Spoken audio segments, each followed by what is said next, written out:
deadly riots over the government's plan to avoid defaulting on its loans. Is that the unemployment keeps rising, and it has to keep rising just because you have an excess supply of goods, which is this is all borrowed money that our and that debt is owned by banks in other countries. Right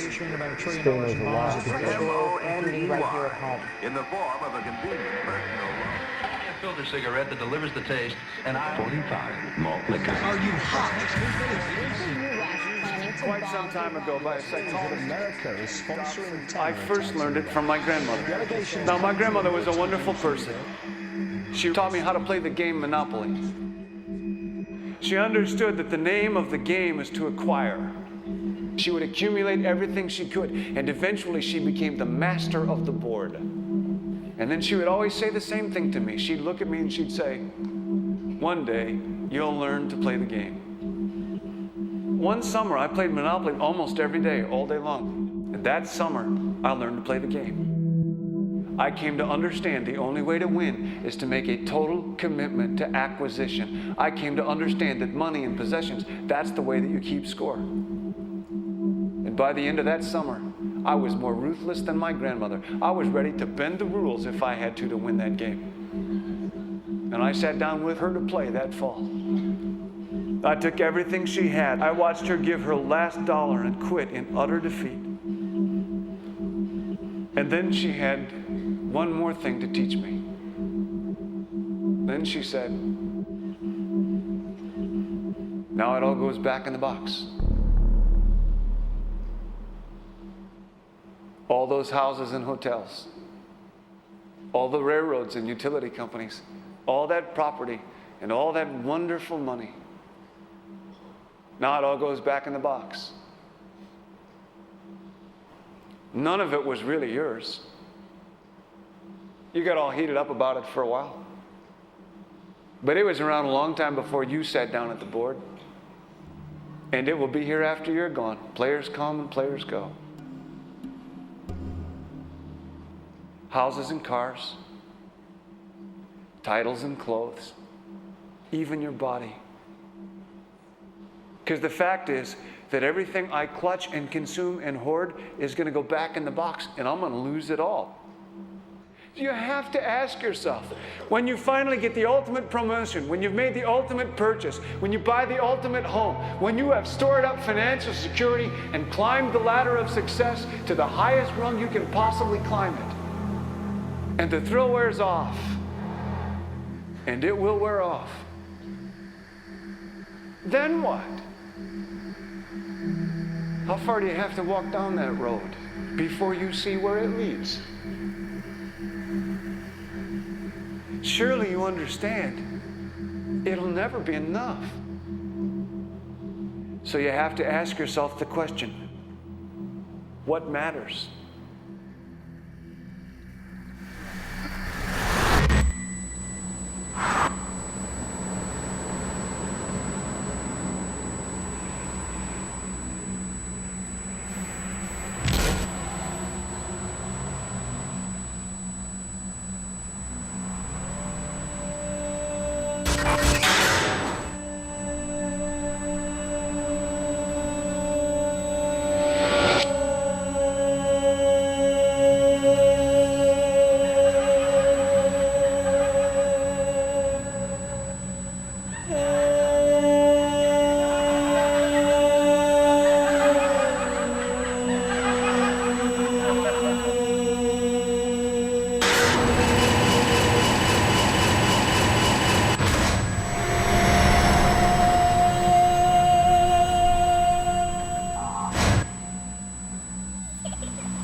was a young man growing up in New York City, I refused to pledge allegiance to the flag.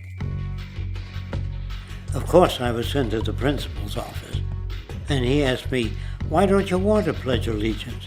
Everybody does." I said, "Everybody once believed the earth was flat, but that doesn't make it so." I explained that America owed everything it has to other cultures and other nations, and that I would rather pledge allegiance to the earth and everyone on it. Needless to say, it wasn't long before I left school entirely, and I set up a lab in my bedroom. There I began to learn about science and nature. I realized then that the universe is governed by laws, and that the human being, along with society itself, was not exempt from these laws. Then came the crash of 1929, which began what we now call the Great Depression. I found it difficult to understand why millions were out of work, homeless, starving, while all the factories were sitting there. The resources were unchanged.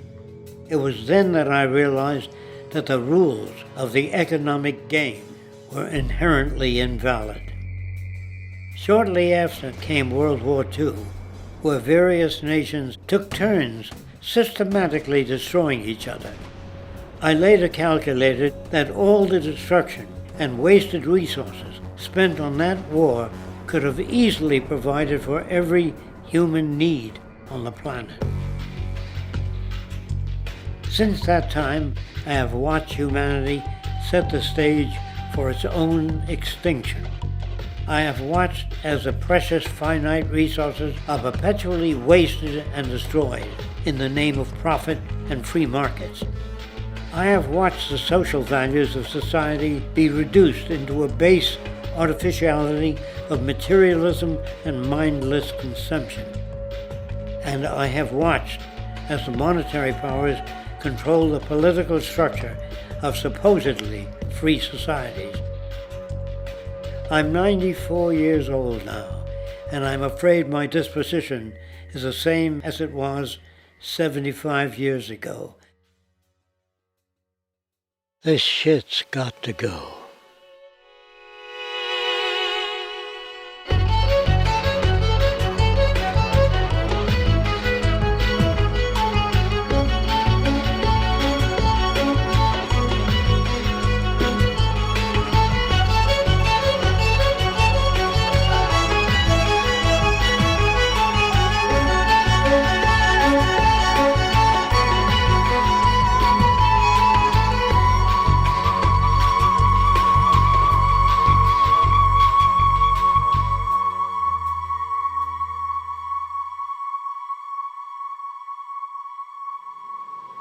So you're a scientist, and somewhere along the way, hammered into your head is the inevitable nature versus nurture, and that's at least up there with Coke versus Pepsi or Greeks versus Trojans. So nature versus nurture, this by now utterly oversimplifying view of where influences on how a cell deals with an energy crisis, up to what makes us who we are on the most individualistic levels of personality. And what you've got is this complete false dichotomy built around nature as deterministic. At the very bottom of all the causality of life is DNA and the code of codes and the Holy Grail, and everything is driven by it. And at the other end, a much more social science perspective, which is we are social organisms, and biology is for slime molds. Humans are free of biology, and obviously both views are nonsense. What you see instead is it is virtually impossible to understand how biology works outside the context of environment. One of the most crazy-making yet widespread and potentially dangerous notions is, oh, that behavior is genetic. Now, what does that mean? It means all sorts of subtle stuff if you sort of know modern biology, but for most people out there, what it winds up meaning is a deterministic view of life, one rooted in biology and genetics. Genes equal things that can't be changed. Genes equal things that are inevitable and that you might as well not waste resources trying to fix, might as well not put societal energies into trying to improve because it's inevitable, it's unchangeable. And that is sheer nonsense.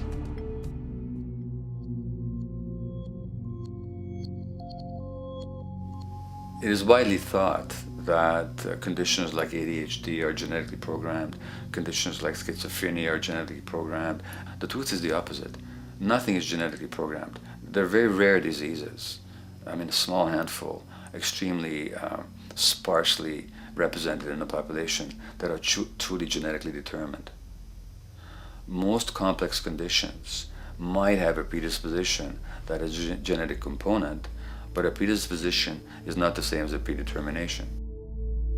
The whole search for the source of diseases in the genome was doomed to failure before anybody even thought of it, because most diseases are not genetically predetermined. Heart disease, cancer, strokes, rheumatoid conditions, autoimmune conditions in general, mental health conditions, addictions, these are none of them genetically determined.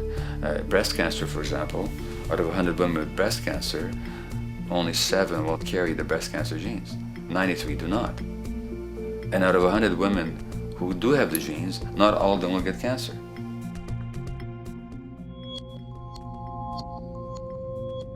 Genes are not just things that make us behave in a particular way regardless of our environment. Genes give us different ways of responding to our environment.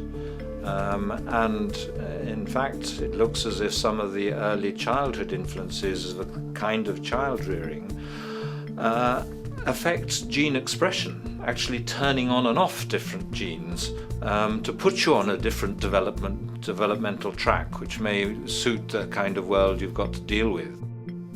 So, for example, a study done in Montreal with suicide victims looked at autopsies of the brains of these people. And it turned out that if a suicide victim, these are usually young adults, had been abused as children, the abuse actually caused a genetic change in the brain that was absent in the brains of people who had not been abused. That's an epigenetic effect. Epi means on top of, so that the epigenetic influence is what happens environmentally to either activate or deactivate certain genes. In New Zealand, there's a study that was done in a town called Dunedin, in which a few thousand individuals were studied from birth up to into their 20s. What they found was that they could identify a genetic mutation, an abnormal gene, which did have some relation to the predisposition to commit violence, but only if the individual had also been subjected to severe child abuse. In other words, a child with this abnormal gene would be no more likely to be violent than anybody else, and in fact, they actually had a lower rate of violence than people with normal genes, as long as they weren't abused as children. Great additional example of the ways in which genes are not be-all, end-all. Fancy technique where you can take a specific gene out of a mouse, that mouse and its descendants will not have that gene, you have knocked out that gene. So there's this one gene that codes for a protein that has something to do with learning and memory, and this fabulous demonstration, knock out that gene and you have a mouse that doesn't learn as well. Ooh, a genetic basis for intelligence. What was much less appreciated in that landmark study that got picked up by the media left and right is take those genetically impaired mice and raise them in a much more enriched, stimulating environment than your normal mice in a lab cage, and they completely overcame that deficit. So when one says in a contemporary sense that, oh, this behavior is genetic, to the extent that that's even a valid sort of phrase to use, what you're saying is there is a genetic contribution to how this organism responds to environment. Genes may influence the readiness with which an organism will deal with a certain environmental challenge. You know, that's not the version most people have in their minds.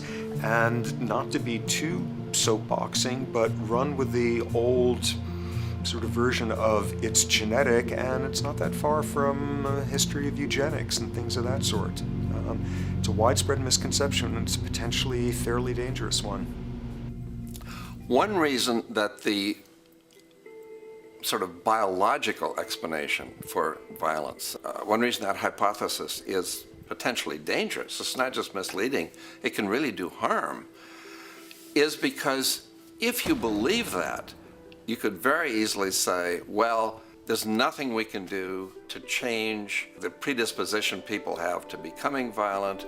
All we can do if somebody becomes violent is punish them, lock them up or execute them. But we don't need to worry about changing the social environment or the social preconditions that may lead people to become violent, because that's irrelevant. The genetic argument allows us the luxury of ignoring past and present historical and social factors.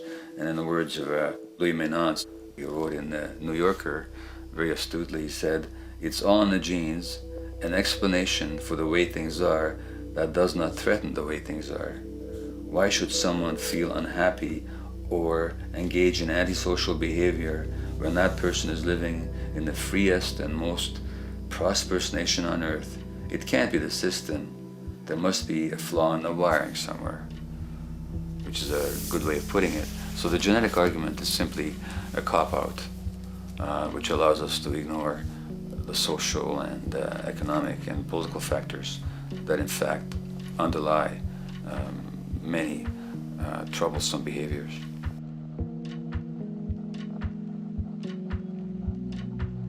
Addictions are usually considered to be a drug-related issue, but looking at it more broadly, I define addiction as any behavior that is associated with craving, with temporary relief, and with long-term negative consequences, along with an impairment of control over it, so that the person wishes to give it up or promises to do so, but can't follow through. And when you understand that, then you can see that there are many more addictions than simply those related to drugs. So there's workaholism, there's addiction to shopping, to the internet, to video games. There's the addiction to power. People have power, but they want more and more and more. Nothing is ever enough for them. Acquisition, corporations that must own more and more. The addiction to oil, or at least to the wealth and to the products made accessible to us by oil. Look at the negative consequences on the environment. We're destroying the very earth that we inhabit for the sake of that addiction. Now, these addictions are far more devastating in their social consequences than the cocaine or heroin habits of my downtown East Side patients. Yet they're rewarded and considered to be respectable. The tobacco company executive that shows a higher profit will get a much bigger reward. He doesn't face any negative consequences legally or otherwise. In fact, he's a respected member of the board of several other corporations. But tobacco smoke-related diseases kill 5.5 million people around the world every year. In the United States, they kill 400,000 people a year. And these people are addicted to what? To profit. To such a degree are they addicted that they're actually in denial about the impact of their activities, which is typical for addicts, is denial. And that's a respectable one. It's respectable to be addicted to profit no matter what the cost. So what is acceptable and what is respectable is a highly arbitrary phenomenon in our society. And it seems like the greater the harm, the more respectable the addiction.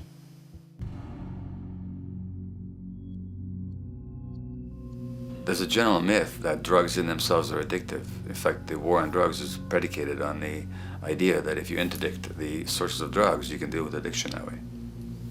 Now, if we understand addiction in a broader sense, we see that nothing in itself is addictive. No substance, no drug is by itself addictive, and no behavior is by itself addictive. Many people can go shopping without becoming shopaholics. Not everybody becomes a food addict. Not everyone who drinks a glass of wine becomes an alcoholic. So the real issue is what makes people susceptible, because it's the combination of a susceptible individual and the potentially addictive substance or behavior that actually then makes for full flowering of addiction.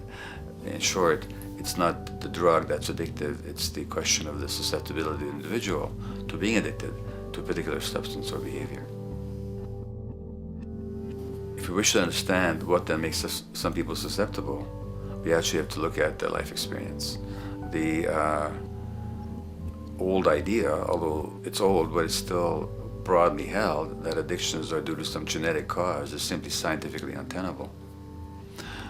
What the case is actually is that certain life experiences make people susceptible. Life experiences that not only shape the person's personality and psychological needs, but also their very brains in certain ways. And that process begins in utero.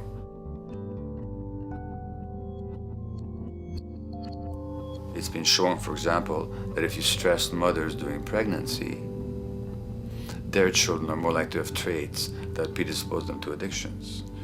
And that's because development is shaped by the psychological and social environment.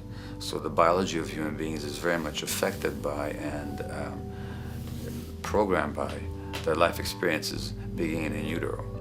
Environment does not begin at birth. Environment begins as soon as you have an environment. As soon as you are a fetus, you are subject to whatever information is coming through mom's circulations, hormones, levels of nutrients. Great landmark example of this, something called the Dutch hunger winter. 1944, Nazis occupying Holland. For a bunch of reasons, they decide to take all the food and divert it to Germany. For 3 months, everybody there is starving. Tens of thousands of people starve to death. What the Dutch hunger winter effect is, if you were a second or third trimester fetus during the starvation, your body learned something very unique during that time. As it turns out, second, third trimester, something that your body is going about trying to learn about the environment is, well, how menacing of a place is it out there? How plentiful? How much nutrients am I getting by way of mom's circulation? Be a fetus who is starving during that time, and your body programs forever after to be really, really, really stingy with your sugar and fat, and what you do is you store every bit of it. Be a Dutch hunger winter fetus, and half a century later, everything else being equal, you are more likely to have high blood pressure, obesity, or metabolic syndrome. That is environment coming in a very unexpected place. You can stress animals in a laboratory when they're pregnant, and their offspring will be more likely to use cocaine and alcohol as adults. You can stress human mothers. For example, in a British study, women who are abused in pregnancy will have higher levels of the stress hormone cortisol in their placenta at birth, and their children are more likely to have conditions that predispose them to addictions by age 7 or 8. So in utero stress already prepares the ground for all kinds of mental health issues. Israeli study done prior on children born to mothers who were pregnant prior to the onset of the 1967 war. These women, of course, are very stressed, and their offspring have a higher incidence of schizophrenia than the average cohort. So there's plenty of evidence now that prenatal effects have a huge impact on the developing human being.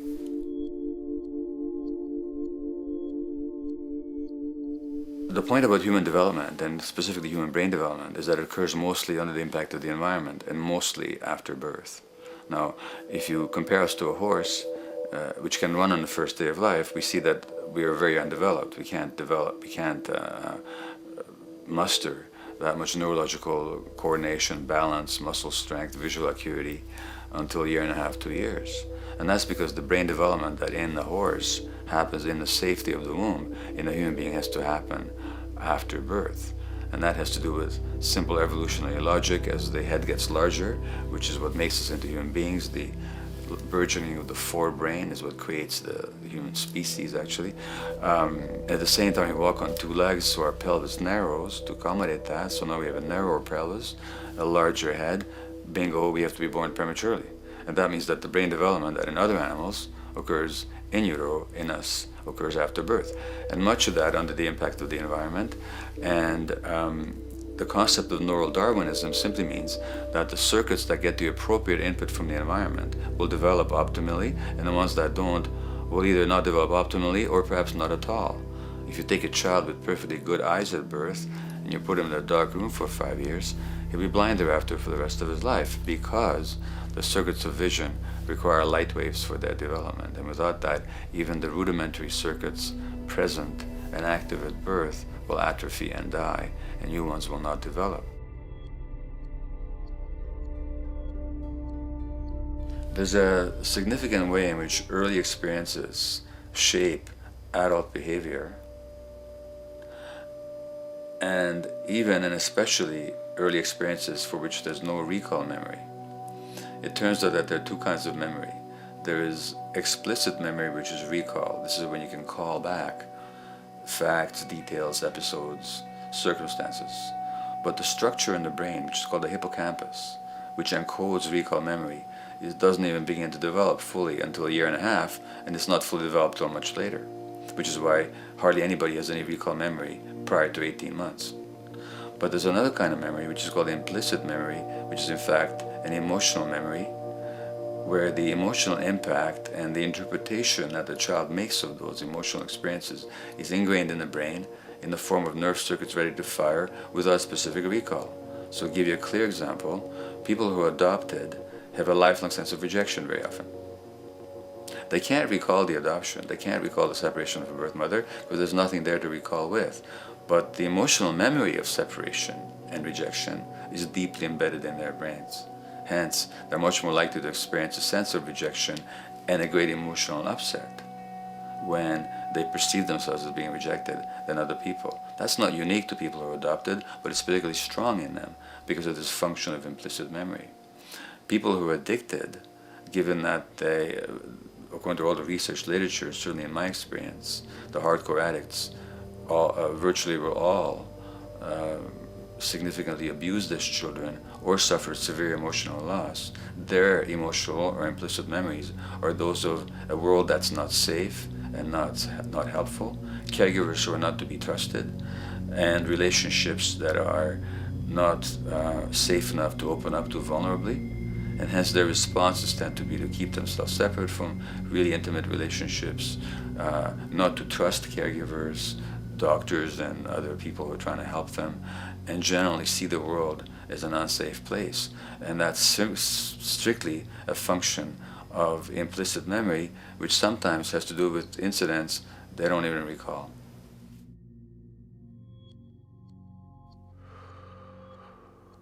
Infants who are born premature are often in incubators and various types of gadgetry and machinery for weeks and perhaps months. It's now known that if these children are touched and stroked on the back for just 10 minutes a day, that promotes their brain development.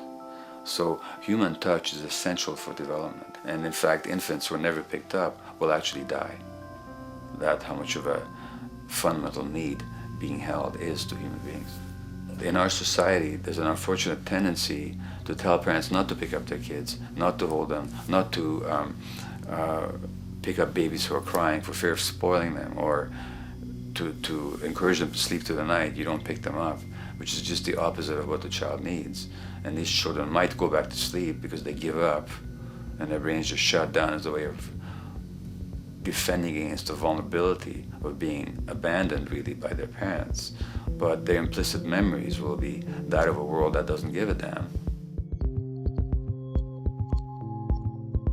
A lot of these differences are structured very early in life. In a way, if you like, the parental experience of adversity, how tough life is or how easy it is passed on to children, whether through maternal depression or parents being bad-tempered with their kids because they've had a hard day or just being too tired at the end of the day. And these have very powerful effects, programming children's development, which we know a lot about now. But that's early sensitivity isn't just an evolutionary mistake. It exists again in many different species. Even seedlings, there's an early adaptive process to the kind of environment they're growing up in. But for humans, the adaptation is to the quality of social relations. And so early life how nurturing or how much conflict, how much attention you get, is a taster of the kind of world you may be growing up in. Are you growing up in a world where you have to fight for what you can get, watch your back, fend for yourself, learn not to trust others? Or are you growing up in a society where you depend on reciprocity, mutuality, cooperation, where empathy is important, where your security depends on good relations with other people? And that needs a very different emotional and cognitive development. And that's what the early sensitivity is about. And parenting is almost, quite unconsciously, a system for passing on that experience to children of the kind of world they're in. The great British child psychiatrist D.W. Winnicott said that fundamentally two things can go wrong in childhood. One is when things happen that shouldn't happen, and then things that should happen but don't. And the first category is the traumatic and abusive and abandonment experiences of my downtown East Side patients and of many addicts. That's what shouldn't happen but did. But then there is the non-stressed, attuned, non-distracted attention of the parent that every child needs, that very often children don't get. They're not abused, they're not neglected, and they're not traumatized. But what should happen, the presence of the emotionally available, nurturing parent, just is not available to them because of the stresses in our society and the parenting environment. And the psychologist Alan Shore calls that proximal abandonment, when the parent is physically present, but emotionally absent. I have spent, roughly the last 40 years of my life working with the most violent people our society produces, murderers, rapists, and so on, in an attempt to understand what causes this violence. I discovered that the most violent of the criminals in our prisons had themselves been victims of a degree of child abuse that was beyond the scale of what I ever thought of applying the term child abuse to. I had no idea of the depth of the depravity with which children in our society are all too often treated. The most violent people I saw were themselves the survivors of their own attempted murder, often at the hands of their parents or other people in their social environment, or were the survivors of family members who'd been killed, their closest family members, by other people. The Buddha argued that everything depends on everything else. He says the one contains the many and the many contains the one. That you can't understand anything in isolation from its environment. The leaf contains the sun, the sky, and the earth, obviously. This has not been shown to be true, of course, all around, and specifically when it comes to human development, the modern scientific term for it is the biopsychosocial nature of human development, which says that the biology of human beings depends very much on their interaction with the social and psychological environment. And specifically, the psychiatrist and researcher Daniel Siegel at the University of California, Los Angeles, UCLA, has coined the phrase interpersonal neurobiology, which means to say that the way that our nervous system functions depends very much on our personal relationships. In the first place with the parenting caregivers, and in the second place with other important attachment figures in our lives, and in the third place with our entire culture.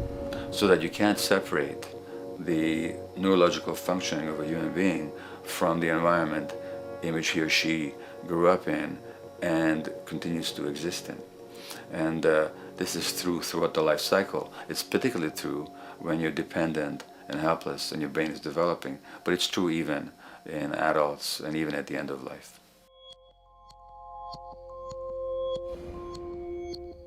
Human beings have lived in almost every kind of society, from the most egalitarian, hunting and gathering societies seem to have been very egalitarian, for instance, based on food sharing, gift exchange.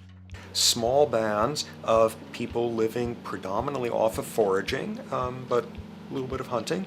Predominantly among people you have at the least known your entire life, if not surrounded by third cousins or closer, in a world in which there is a great deal of fluidity between different groups, in a world in which there is not a whole lot in terms of material culture. This is how humans have spent most of their hominid history. And no surprise, that makes for a very different world. One of the things you get as a result of that is far less violence. Organized group violence is not something that occurred at that time of human history, and that seems quite clear. So where did we go wrong? Violence is not universal. It's not symmetrically distributed throughout the human race. There is a huge variation in the amount of violence in different societies. There are some societies that have virtually no violence. There are others that destroy themselves.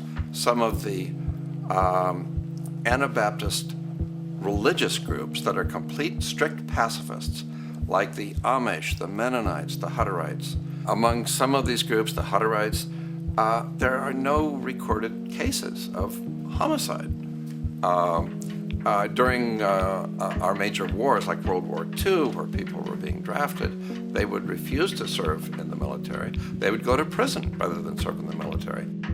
In the kibbutzim in Israel, the level of violence is so low that the criminal courts there will often send violent offenders, people who've committed crimes, to live on the kibbutzim in order to learn how to live a nonviolent life, because that's the way people live there.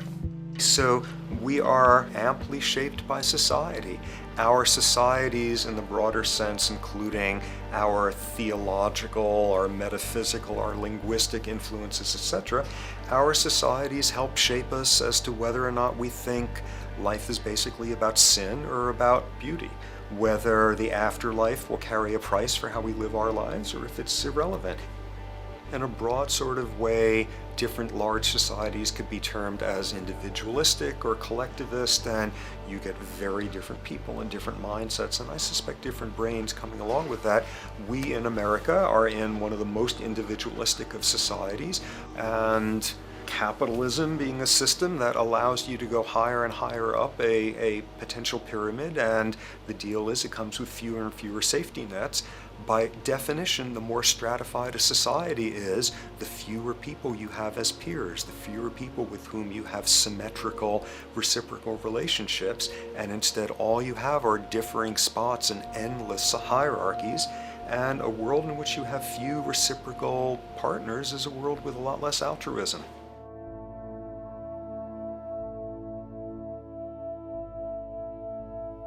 Alright, so this brings us to a total impossible juncture, which is to try to make sense in perspective of science as to what the nature is of human nature. You know, on a certain level, the nature of our nature is not to be particularly constrained by our nature. We come up with more social variability than any species out there, more systems of belief, of styles of family structures, of ways of raising children. The capacity for variety that we have is extraordinary. In a society which is predicated on competition and really very often the ruthless exploitation of one human being by another, the profiteering of other people's problems, and very often the creation of problems for the purpose of profiteering, the ruling ideology will very often justify that behavior by appeals to some fundamental and unalterable human nature. So the myth in our society is that people are competitive by nature, and that they're individualistic, and that they're selfish. The real reality is quite the opposite. We have certain human needs. The only way that you can talk about human nature concretely is by recognizing that there's certain human needs. We have a human need for companionship and for close contact, to be loved, to be attached to be accepted, to be seen, to be received for who we are. If those needs are met, we develop into people who are compassionate and cooperative and who have empathy for other people. So the opposite that we often see in our society is in fact the distortion of human nature, precisely because so few people have their needs met. So yes, you can talk about a human nature, but only in the sense of basic human needs that are instinctively evoked, or I should say certain human needs that lead to certain traits if they are met, and a different set of traits if they're denied. So, When we recognize the fact that the human organism, which has a great deal of adaptive flexibility, allowing us to survive in many different conditions, is also rigidly programmed for certain environmental requirements or human needs, a social imperative begins to emerge. Just as our bodies require physical nutrients, the human brain demands positive forms of environmental stimulus at all stages of development, while also needing to be protected from other negative forms of stimulus. And if things that should happen do not, or if things that shouldn't happen do, it is now apparent that the door can be opened for not only a cascade of mental and physical diseases, but many detrimental human behaviors as well. So as we turn our perspective now outward and take account for the state of affairs today, we must ask the question, is the condition we have created in the modern world actually supporting our health? Is the bedrock of our socioeconomic system acting as a positive force for human and social development and progress? Or is the foundational gravitation of our society actually going against the core evolutionary requirements needed to create and maintain our personal and social well-being?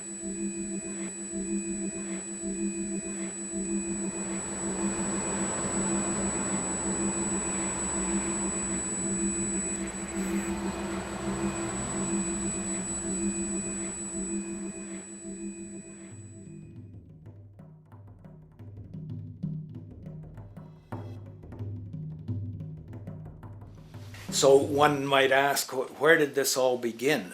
What we have today, really a world in a state of cumulative collapse. You get it started with John Locke. And John Locke introduces property, and he has three provisos for just private right and property. And the three provisos are that there must be enough left over for others, and that you must not let it spoil, and that you, most of all, must mix your labor with it.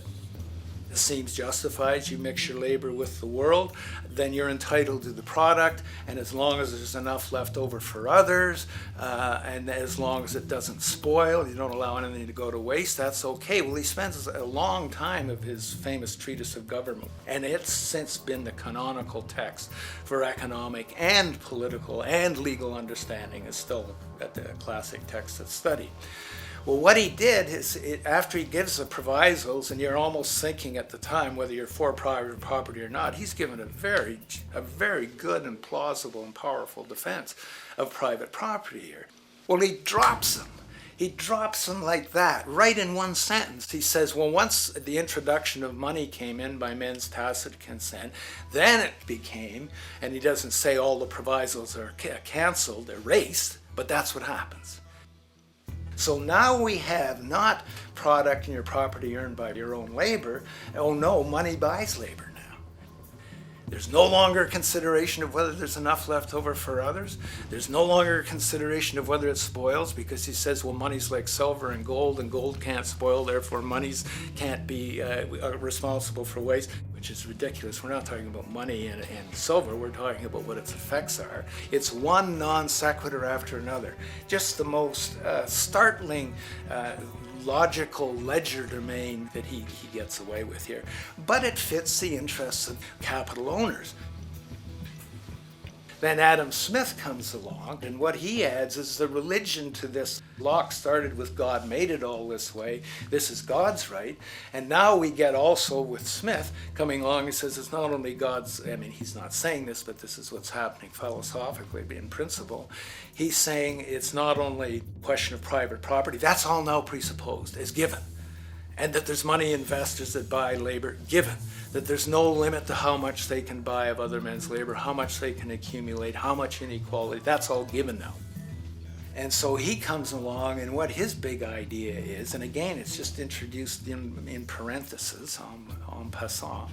You know, when people put out the goods for sale and others, you know, the supply, and other people buy them with the demand and so forth, how do we have supply equaling demand or demand equaling supply? How can they come into equilibrium? And that is one of the central notions of economics, is how do they come into equilibrium?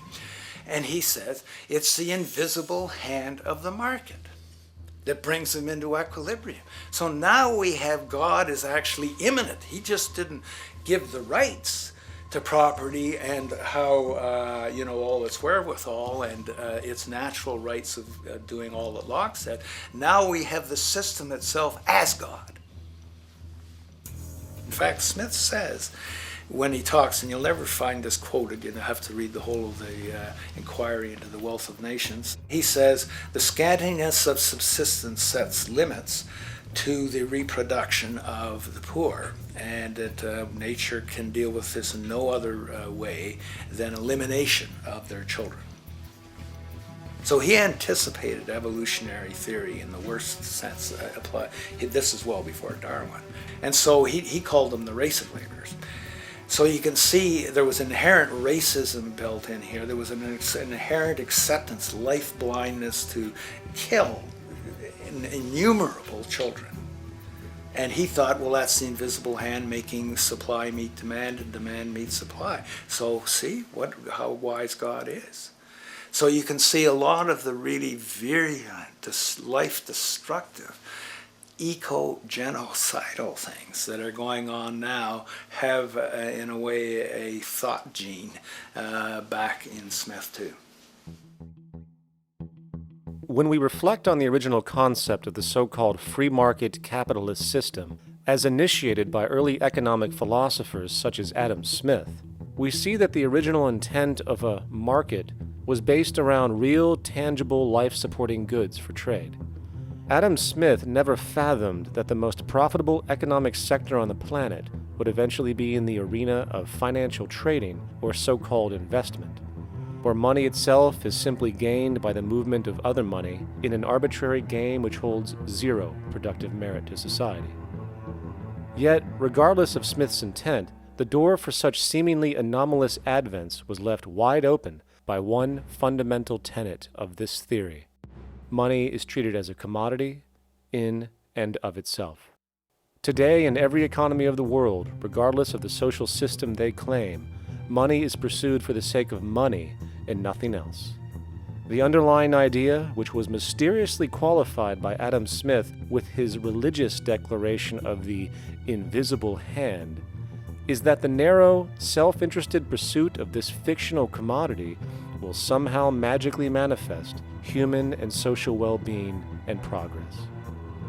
The reality is that the monetary incentive interest, or what some have termed the money sequence of value, has now completely decoupled from the foundational life interest, which could be termed the life sequence of value. What has happened is that there's a complete confusion in economic doctrine between those two sequences. They think that the money sequence of value delivers the life sequence of value, and that's why they say if more goods are sold, if GDPs rise and so forth, therefore there'll be more well-being, enhanced well-being. We take the GDP to be basically our indicator of social health. Well, there you see the confusion. It's talking about money sequences of value, that is all the receipts, all the revenues that are derived from selling goods, and they're confusing that with life reproduction, so that you have built right into this thing from the beginning is a complete conflation of the money and life sequences of value. So we're dealing with a kind of structured delusion that becomes more and more deadly as the money sequence decouples from producing anything at all. So it's a system disorder, and the system disorder seems to be fatal.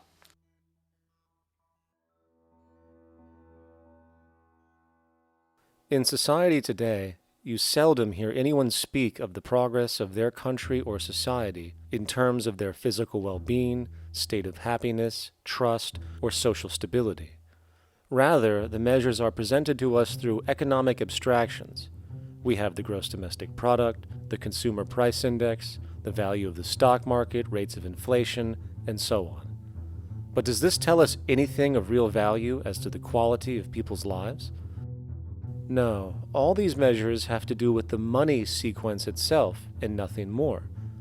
For example, the gross domestic product of a country is a measure of the value of goods and services sold. This measure is claimed to correlate to the standard of living of a country's people. In the United States, healthcare accounted for over 17% of GDP in 2009, amounting to over $2.5 trillion spent, hence creating a positive effect on this economic measure. And based on this logic, it would be even better for the U.S. economy if healthcare services increased more so, perhaps to $3 trillion or $5 trillion, since that would create more growth, more jobs, and hence boasted by economists as a rise in their country's standard of living. But wait a minute, what do healthcare services actually represent?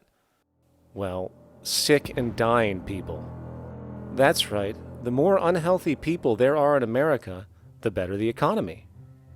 Now, that is not an exaggeration or a cynical perspective. In fact, if we step back far enough, you will realize that the GDP not only doesn't reflect real public or social health on any tangible level, it is, in fact, mostly a measure of industrial inefficiency and social degradation. And the more you see it rise, the worse things are becoming with respect to personal, social, and environmental integrity. You have to create problems to create profit.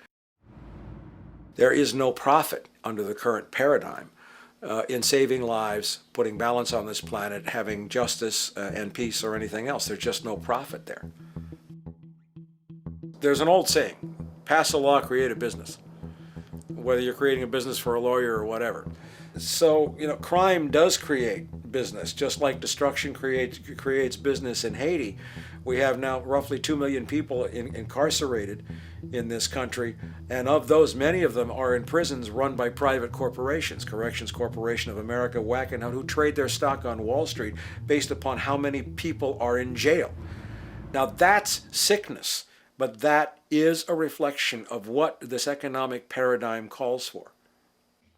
So what exactly does this economic paradigm call for? What is it that keeps our economic system going? Consumption. Or more accurately, cyclical consumption. When we break down the foundation of classic market economics, we are left with a pattern of monetary exchange that simply cannot be allowed to stop or even substantially slowed, if the society as we know it is to remain operational. There are three main actors on the economic stage: the employee, the employer, and the consumer. The employee sells labor to the employer for income. The employer sells its production services and hence goods to the consumer for income. And the consumer, of course, is simply another role of the employer and employee, spending back into the system to enable the cyclical consumption to continue. In other words, the global market system is based on the assumption that there will always be enough product demand in society to move enough money around at a rate which can keep the consumption process going. And the faster the rate of consumption, the more so-called economic growth is assumed, and so the machine goes. But hold on, I thought an economy was meant to, economize? Doesn't the very term have to do with preservation and efficiency and a reduction of waste? So how does our system, which demands consumption and the more the better, efficiently preserve or economize at all? Well, it doesn't. The intent of the market system is, in fact, the exact opposite of what a real economy is supposed to do, which is efficiently and conservatively orient the materials for production and distribution of life-supporting goods.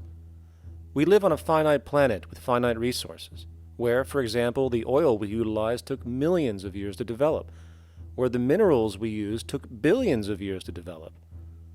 So, having a system that deliberately promotes the acceleration of consumption for the sake of so-called economic growth is pure ecocidal insanity. Absence of waste, that's what efficiency is. Absence of waste. This system is more wasteful than all the other existing systems in the history of the planet. Every level of life organization and life system is in a state of crisis and challenge and decay or collapse. No peer-reviewed journal in the last 30 years will tell you anything different. That is that every life system is in decline, as well as social programs, as well as our water access. Try to name any means of life that isn't threatened and in danger. You can't. There really isn't one, and that's very, very despairing. But we haven't even figured out the causal mechanism. We don't want to face the causal mechanism. We just want to go on, that's what insanity is, where you keep doing the same thing over and over again, though it clearly doesn't work. So you're really dealing with not an economic system, but I would go so far as to say an anti-economic system.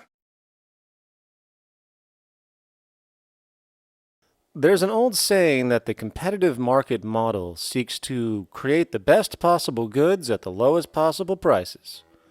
This statement is essentially the incentive concept, which justifies market competition based on the assumption that the result is the production of higher quality goods.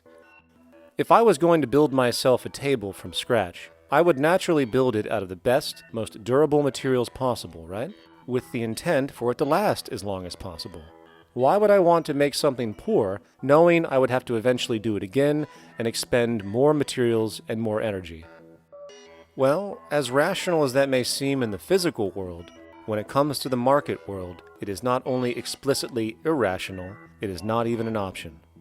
It is technically impossible to produce the best of anything if a company is to maintain a competitive edge and hence remain affordable to the consumer. Literally everything created and set for sale in the global economy is immediately inferior the moment it is produced, for it is a mathematical impossibility to make the most scientifically advanced, efficient, and strategically sustainable products. This is due to the fact that the market system requires that cost efficiency, or the need to reduce expenses, exist at every stage of production, from the cost of labor to the cost of materials and packaging, and so on. This competitive strategy, of course, is to make sure the public buys their goods rather than from a competing producer, which is doing the exact same thing to also make their goods both competitive and affordable. This immutably wasteful consequence of the system could be termed intrinsic obsolescence. However, this is only one part of a larger problem. A fundamental governing principle of market economics, one that you will not find in any textbook, by the way, is the following.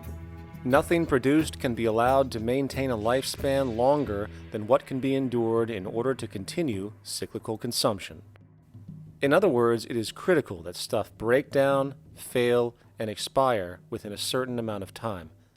This is termed planned obsolescence. Planned obsolescence is the backbone of the underlying market strategy of every goods-producing corporation in existence. While very few, of course, would admit to such a strategy outright, what they do is mask it within the intrinsic obsolescence phenomenon just discussed, while often ignoring or even suppressing new advents in technology which might create a more sustainable, durable good. So, if it wasn't wasteful enough that the system inherently cannot allow the most durable and efficient goods to be produced, planned obsolescence deliberately recognizes that the longer any good is in operation, the worse it is for sustaining cyclical consumption and hence the market system itself. In other words, product sustainability is actually inverse to economic growth, and hence there is a direct, reinforced incentive to make sure lifespans are short of any given good produced. And in fact, the system cannot operate any other way. One glance at the sea of landfills now spreading across the world show the obsolescence reality. There are now billions of cheaply made cell phones, computers, and other technology, each full of precious, difficult-to-mine materials such as gold, coltan, copper, now rotting in vast piles, usually due to the mere malfunction or obsolescence of small parts, which, in a conservative society, could likely be fixed or updated, and the life of the good extended. Unfortunately, as efficient as that may seem in our physical reality, living on a finite planet with finite resources, it is explicitly inefficient with respect to the market. To put it into a phrase, efficiency, sustainability, and preservation are the enemies of our economic system. Likewise, just as physical goods need to be constantly produced and reproduced, regardless of their environmental impact, the service industry operates with an equal rationale. The fact is, there is no monetary benefit to resolving any problems which are currently being serviced. At the end of the day, the last thing the medical establishment really wants is the curing of diseases such as cancer, which would eliminate countless jobs and trillions in revenue. And since we're on the subject, crime and terrorism in this system are good. Well, at least economically, for it is employing police, generating high-value commodities for security, not to mention the value of prisons that are privately owned for profit. And how about war? The war industry in America is a huge driver of GDP, one of the most profitable industries, producing weapons of death and destruction. The favorite game of this industry is to blow things up and then go and rebuild them for profit. We saw this with the windfall billion-dollar contracts made from the Iraq War. The bottom line is that socially negative attributes of society have become positively rewarded ventures for industry, and any interest in problem resolution or environmental sustainability and conservation is intrinsically counter to economic sustainability. And this is why, every time you see the GDP rise in any country, you are witnessing an increase in necessity, whether real or contrived. And by definition, a necessity is rooted in inefficiency. Hence, increased necessity means increased inefficiency. The American dream is based on rampant consumerism. It is based upon the fact that mainstream media, and especially commercial advertising, all corporations who need this infinite growth, have convinced us or brainwashed most people in America, and hence the world, that we have to have X number of material possessions and the possibility of gaining infinitely more material possessions in order to be happy. That's just not true. So why do people continue to buy in this way, which is ultimately eco-genocidal in its systemic effects cumulatively? And it just is classical operant conditioning. You simply put inputs of conditioning into the organism, and you have outputs of desired behaviors or goals or objectives. And it has all the resources of technology. And they boast about how they get into the minds of infants. What they hear is already making them conditioned to the brand. Then you see, well, that's how people have been such fools. In a way, they've been taught to be fools. It's a value system disorder. You know, if there is any testament to the plasticity of the human mind, if there is any proof to how malleable human thought is and how easily conditioned and guided people can become based on the nature of their environmental stimulus and what it reinforces, the world of commercial advertising is the proof. You have to stand in awe at the level of brainwashing where these programmed robots known as consumers wander the landscape only to walk into a store and spend, say, $4,000 on a handbag that likely costs $10 to make in a sweatshop overseas, only for the brand status it supposedly represents in the culture. Or perhaps the ancient communal traditions which increased trust and cohesiveness in society, which have now been hijacked by acquisitive, materialistic values, where now annually we exchange useless crap a few times a year. And we might wonder why so many today have a compulsion to shopping and acquisition, when it is clear that they have been conditioned from childhood to expect material goods as a sign of their status with friends and family. The fact is, the foundation of any society are the values that support its operation, and our society, as it exists, can only operate if our values support the conspicuous consumption it requires to continue the market system. 75 years ago, consumption in America and much of the First World was half of what we see today per person. Today's new consumer culture has been manufactured and imposed due to the very real need for higher and higher levels of consumption. And this is why most corporations now spend more money on advertising than the actual process of product creation itself. They work diligently to create a false need for you to fill, and it happens to work. Economists are in fact not economists at all. They're propagandists of money value. And you'll find that all their models basically get down to token exchanges that are to the profit of one side or both sides or whatever, but they're completely disconnected from the actually existing world of reproduction. In Ohio, an old man failed to pay his electric bill. You may be familiar with the case. And the electric company turned off the electricity and he died. The reason they turned it off was because it wouldn't have been profitable for them to keep it on because he didn't pay his bill. Do you believe that was right?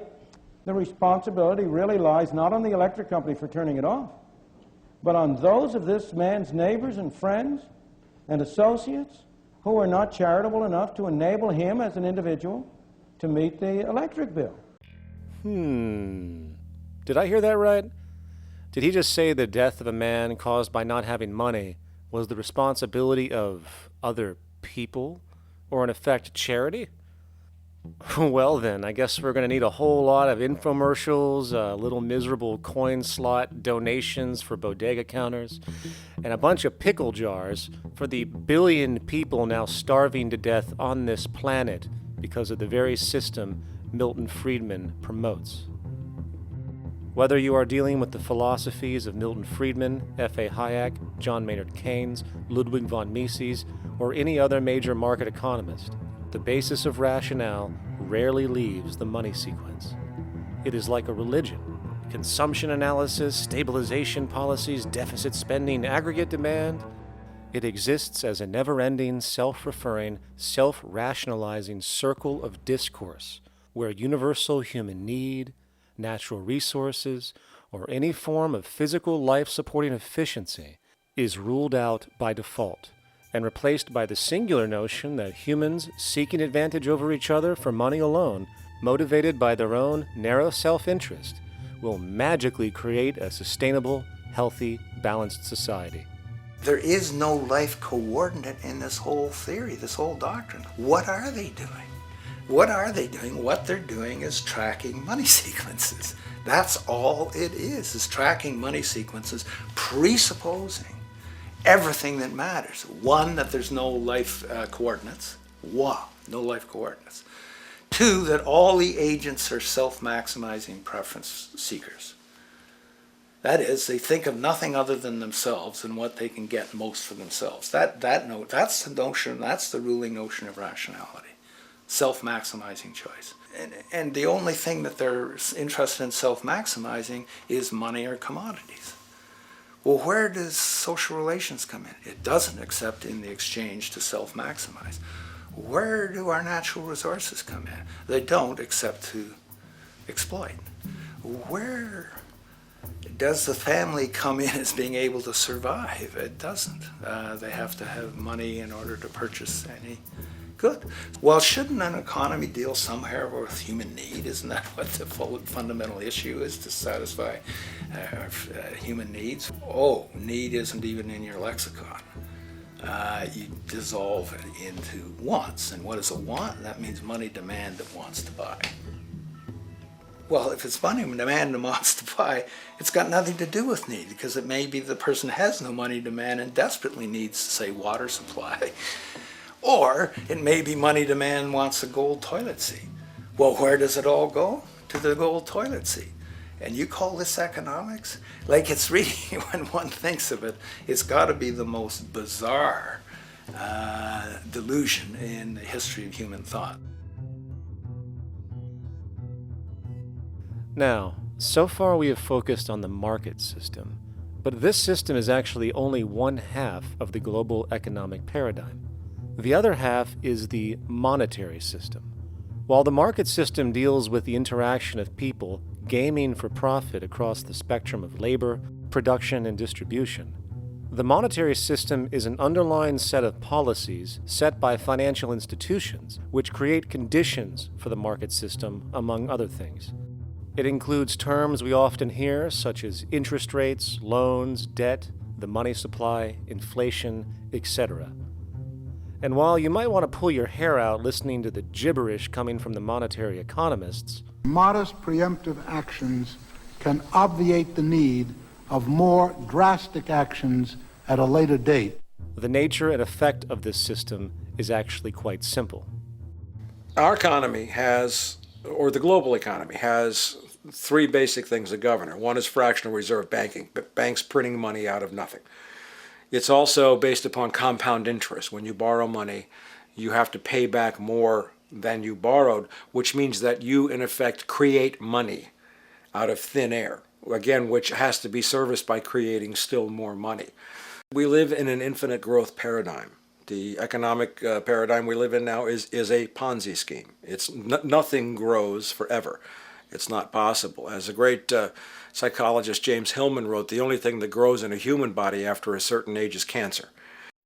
It's not just the amount of money that has to keep growing, it's the amount of consumers. Consumers to borrow money at interest to generate more money, and obviously that's not possible on a finite planet. People are basically vehicles to just create money, which must create more money to keep the whole thing from falling apart, which is what's happening right now. There are really only two things anyone needs to know about the monetary system. 1. All money is created out of debt. Money is monetized debt, whether it materialized from treasury bonds, home loan contracts, or credit cards. In other words, if all outstanding debt was to be repaid right now, there would not be $1 in circulation. And 2, interest is charged on virtually all loans made, and the money needed to pay back this interest does not exist in the money supply outright. Only the principal is created by the loans, and the principal is the money supply. So, if all this debt was to be repaid right now, not only would there not be $1 left in circulation, there would also be a gigantic amount of money owed that is literally impossible to pay back, for it does not exist. The consequence of all of this is that two things are inevitable: inflation and bankruptcy. As far as inflation, this can be seen as an historical trend in virtually every country today, and easily tied to its cause, which is the perpetual increase of the money supply, which is required to cover the interest charges and keep the system going. As far as bankruptcy, it comes in the form of debt collapse. This collapse will inevitably occur with a person, a business, or a country, and typically happens when the interest payments are no longer possible to make. But there is a bright side to all of this. Well, at least in terms of the market system, because debt creates pressure. Debt creates wage slaves. A person in debt is much more likely to take a low wage than a person who isn't, hence becoming a cheap commodity. So it's great for the corporations to have a pool of people that have no financial mobility. But hey, that same train of thought also goes for entire countries. The World Bank and the International Monetary Fund, which mostly serve as proxies for transnational corporate interests, give gigantic loans to troubled countries at very high interest rates, and then, once the countries are deeply in the hole and can't pay, austerity measures are applied, the corporations swoop in, set up sweatshops, and take their natural resources. Now that's market efficiency. But wait, there's more. You see, there's this unique hybrid of the monetary and market system called the stock market, which rather than, actually produce anything real, they just buy and sell money itself. And when it comes to debt, you know what they do? That's right, they trade it. They actually buy and sell debt for profit, from credit default swaps and collateralized debt obligations for consumer debt, to complex derivative schemes used to mask the debt of entire countries, such as the collusion of investment bank Goldman Sachs in Greece, which nearly collapsed the entire European economy. So when it comes to the stock market and Wall Street, we have an entirely new level of insanity born out of the money sequence of value. All you need to know about markets was written in an editorial in the Wall Street Journal a couple years ago. It was called Lessons of the Brain-Damaged Investor. And in this editorial, they explain why people with slight brain damage do better as investors than people with normal brain functionality. Why? Because the slightly brain damaged person has no empathy. And that's the key. If you don't have any empathy, you do well as an investor. And so Wall Street breeds people who have no empathy, to go in there and to make decisions and make trades that they have no compunction about and no thought whatsoever as to what they're doing might affect their fellow human being. So they breed these robots, these people who have no souls. And since they don't even want to pay these people anymore, they're now breeding robots, real algorithmic traders. Goldman Sachs and the high-frequency trading scandal. They put a computer next to the exchange, the New York Stock Exchange. This computer, this co-located computer as they call it, it front runs all the trades on the exchange, and it hits the exchange with volumes of orders in ways that scalp pennies and nickels away from the exchange. It's like they're siphoning money all day long. They went one quarter last year, 30 or 60 straight days without a single down day and made millions of dollars every single day. Is that because, well, that's statistically impossible. When I worked on Wall Street, the way it works is everyone kicks upstairs the bribes. The brokers bribe to the office manager bribes to the regional sales manager bribes to the national sales manager. It's a common understanding. At Christmas, who gets the biggest bonus at Christmas in an average brokerage office? The compliance officer. The compliance officer sits there all day long. He's supposed to be making sure you don't violate any of the margin rules and you're complying with the law. Of course, yeah, to the extent that you can bribe the compliance officer, yeah, that's right, you are complying with the law. So how does fraud has become the system? It's no longer a byproduct. It is the system. You know, it's like that old Woody Allen joke. He says, "Doctor, my brother thinks he's a chicken." And the doctor says, "Take a pill, and that should cure the problem." And he says, "No, doctor, you don't understand. We need the eggs." Okay? So the trading of fraudulent claims back and forth between banks to generate fees, to generate bonuses, has become the GDP producing growth engine of the United States economy, even though they're essentially trading fraudulent claims that there's absolutely no hope of ever paying back. They're processing and generating and resecuritizing nothing. If I write $20 billion on a cocktail napkin and I sell it to JP Morgan, while JP Morgan writes $20 billion on a cocktail napkin, and we swap those two cocktail napkins at a bar, and we each pay ourselves 1/4% in a fee, we make a lot of money for our Christmas bonus. We each have on our books a $20 billion cocktail napkin, which has no real value until such time as the system is no longer able to absorb bogus cocktail napkins, in which case we go to the government to get bailed out. And because of Wall Street and the global stock market, there are now conservatively about $700 trillion of outstanding fraudulent claims known as derivatives, still waiting to collapse, a value amounting to over 10 times the gross domestic product of the entire planet. And while we have seen the bailouts of corporations and banks by governments, which of course comedically borrow their money from banks to begin with, we are now seeing attempts to bail out whole countries by conglomerates of other countries through the international banks. But how do you bail out a planet? There is no country out there that isn't now saturated in debt. The cascade of sovereign debt defaults we have seen can only be the beginning when the math is taken into account. It has been estimated in the United States alone that income tax would need to be raised to 65% per person just to cover the interest in the near future. Economists are now foreshadowing that within a few decades, 60% of the countries on the planet will be bankrupt. But hold on, let me get this straight. The world is going bankrupt, whatever the hell that means, because of this idea called debt, which doesn't even exist in the physical reality. It's only part of a game that we've invented. And yet the well-being of billions of people is now being compromised.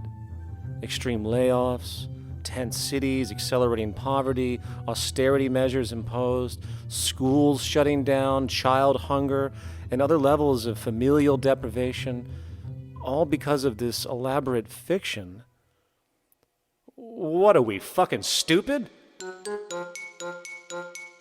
Hey, Mars, my man. Help a brother out, huh? Grow up, kid.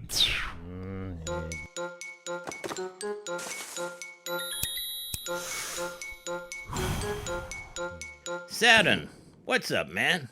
You remember that smoking nebula I hooked you up with a while back?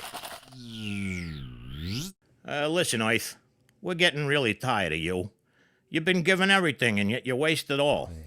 You got plenty of resources, and you know it. Why don't you grow up and learn some responsibility, for Christ's sake? You're making your mother miserable.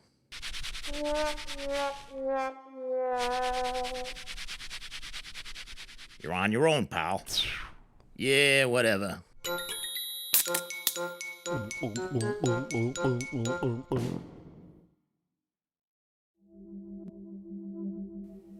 Now, all of this considered, from the waste machine known as the market system to the debt machine known as the monetary system, hence creating the monetary market paradigm which defines the global economy today, there is one consequence that runs through the entire machine: inequality.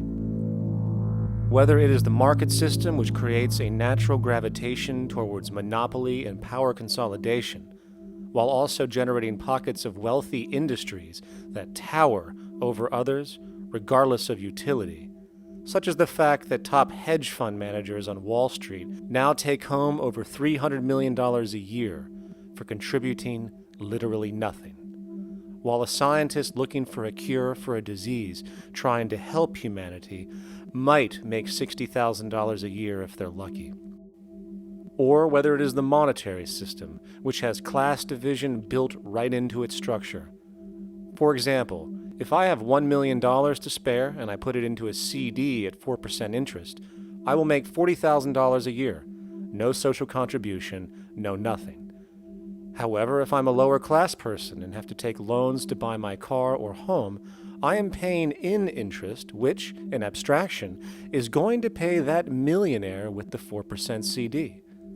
This stealing from the poor to pay the rich is a foundational, built-in aspect of the monetary system, and it could be labeled structural classism. Of course, historically, social stratification has always been deemed unfair, but obviously accepted overall as now 1% of the population owns 40% of the planet's wealth. But, material fairness aside, there is something else going on underneath the surface of inequality, causing an incredible deterioration in public health as a whole.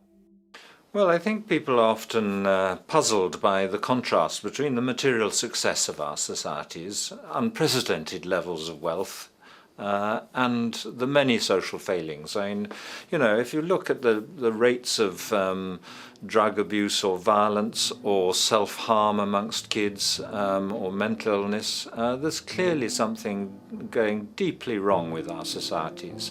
What the data that I've been describing does is simply shows that intuition that people have had for hundreds of years, that inequality is divisive and socially corrosive, that intuition is truer than I think we ever imagined. There are very powerful psychological and social effects of inequality, more to do, I suppose, with feelings of superiority and inferiority, that kind of division, and maybe going with the sort of respect, disrespect, people feeling looked down on at the bottom, which, by the way, is why violence is more common in more unequal societies. It's the trigger to violence is so often people feeling looked down on and disrespected. If there is one principle I can emphasize that is the most important principle underlying the prevention of violence, it would be equality. The single most significant factor that affects the rate of violence is the degree of equality versus the degree of inequality in that society. So what one's looking at is a sort of general social dysfunction. It's not just one or two things that go wrong as inequality increases. It seems to be everything, whether we're talking about crime or health or mental illness or whatever. One of the really disturbing findings out in public health there is never ever make the mistake of being poor. or being born poor, your health pays for it in endless sorts of ways, something known as the health socioeconomic gradient. As you move down from the highest strata in society in terms of socioeconomic status, every step down, health gets worse for umpteen different diseases. Life expectancy gets worse, infant mortality rate, everything you could look at. So a huge issue has been, why is it that this gradient exists? Totally simple, obvious answer, which is if you are chronically sick, you're not going to be very productive, so health causes drive socioeconomic differences. Not that in the slightest. On the very simple level that you could look at socioeconomic status of a 10-year-old, and that's going to predict something about their health decades later. So that's the direction of causality. Next one, what's it about? Oh, it's perfectly obvious. Poor people can't afford to go to the doctor. It's healthcare access. It's got nothing to do with that, because you see these same gradients in countries with universal healthcare, socialized medicine. Okay, next simple explanation. Oh, on the average, the poorer you are, the more likely you are to smoke, to drink, to all sorts of lifestyle risk factor stuff. Yeah, those contribute, but careful studies have shown that explains maybe about a third of the variability. So what's left? And what's left is having a ton to do with the stress of poverty. So the poorer you are, starting off being, the person who's $1 income behind Bill Gates, the poorer you are in this country, on the average, the worse your health is. This tells us something really important. The health connection with poverty, it's not about being poor, it's about feeling poor. Increasingly, we recognize that chronic stress is an important influence on health, but the most important sources of stress are the quality of social relations. And if there is anything that lowers the quality of social relations, it is the socioeconomic stratification of society. What science has now shown is that regardless of material wealth, the stress of simply living in a stratified society leads to a vast spectrum of public health problems. And the greater the inequality, the worse they become. Life expectancy, longer in more equal countries. Drug abuse, less in more equal countries. Mental illness, less in more equal countries. Social capital, meaning the ability of people to trust each other, naturally greater in more equal countries. Educational scores, higher in more equal countries. Homicide rates, less in more equal countries. Crime and rates of imprisonment, less in more equal countries. It goes on and on. Infant mortality, obesity, teen birth rate, less in more equal countries. And perhaps most interesting, innovation, greater in more equal countries, which challenges the age-old notion that a competitive, stratified society is somehow more creative and inventive. Moreover, a study done in the UK called the Whitehall Study confirmed that there is a social distribution of disease as you go from the top of the socioeconomic ladder to the bottom. For example, it was found that the lowest rungs of the hierarchy had a 4-fold increase of heart disease-based mortality compared to the highest rungs. And this pattern exists irrespective of access to health care. Hence, the worse a person's relative financial status, the worse their health is going to be on average. This phenomenon is rooted in what could be termed psychosocial stress, and it is at the foundation of the greatest social distortions plaguing our society today. Its cause? The monetary market system. Make no mistake, the greatest destroyer of ecology, the greatest source of waste and depletion and pollution, the greatest purveyor of violence, war, crime, poverty, animal abuse, and inhumanity, the greatest generator of social and personal neuroses, mental disorders, depression, anxiety, not to mention the greatest source of social paralysis, stopping us from moving into new methodologies for personal health, global sustainability, and progress on this planet, is not some corrupt government or legislation, not some rogue corporation or banking cartel, not some flaw of human nature, and not some secret hidden cabal that controls the world. It is, in fact, the socio-economic system itself at its very foundation.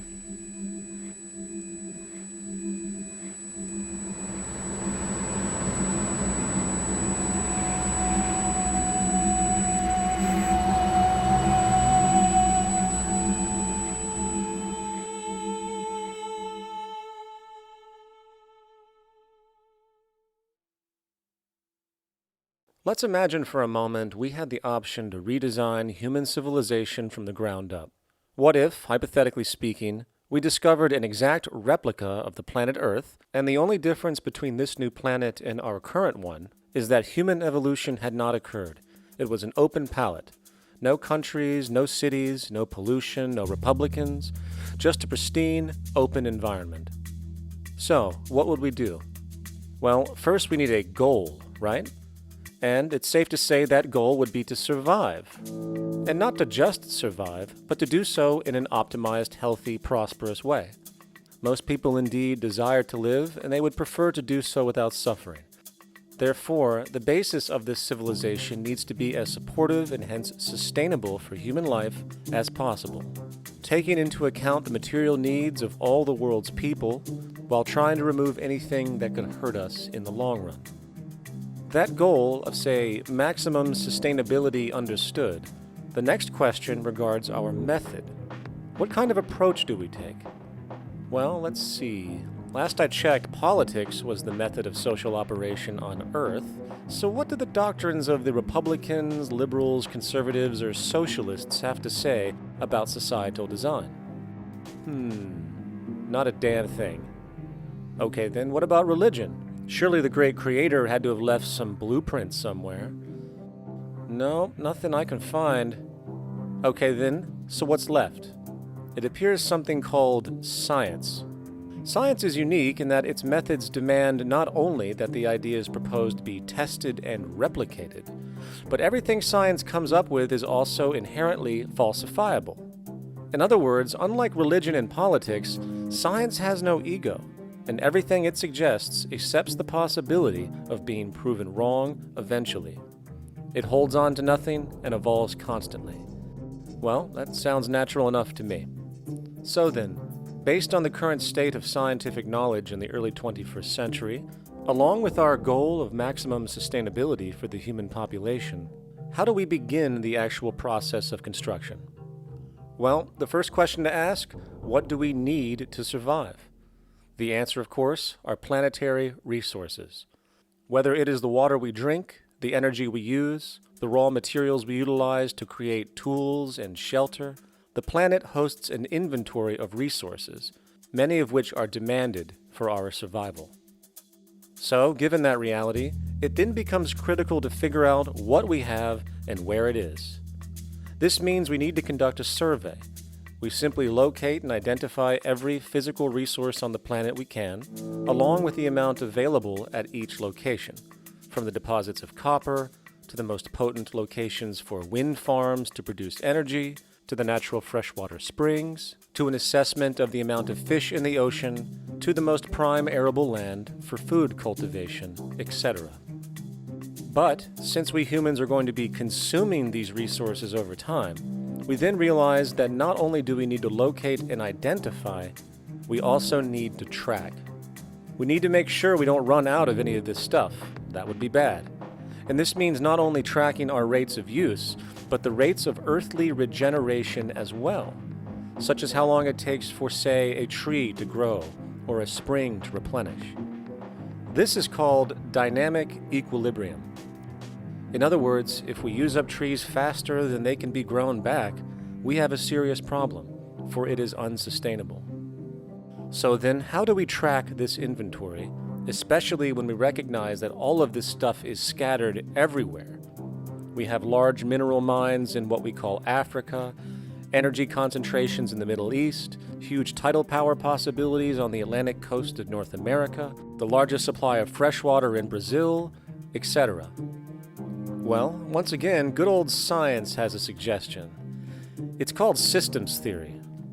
Systems theory recognizes that the fabric of the natural world, from human biology to the earthly biosphere to the gravitational pull of the solar system itself, is one huge synergistically connected system, fully interlinked.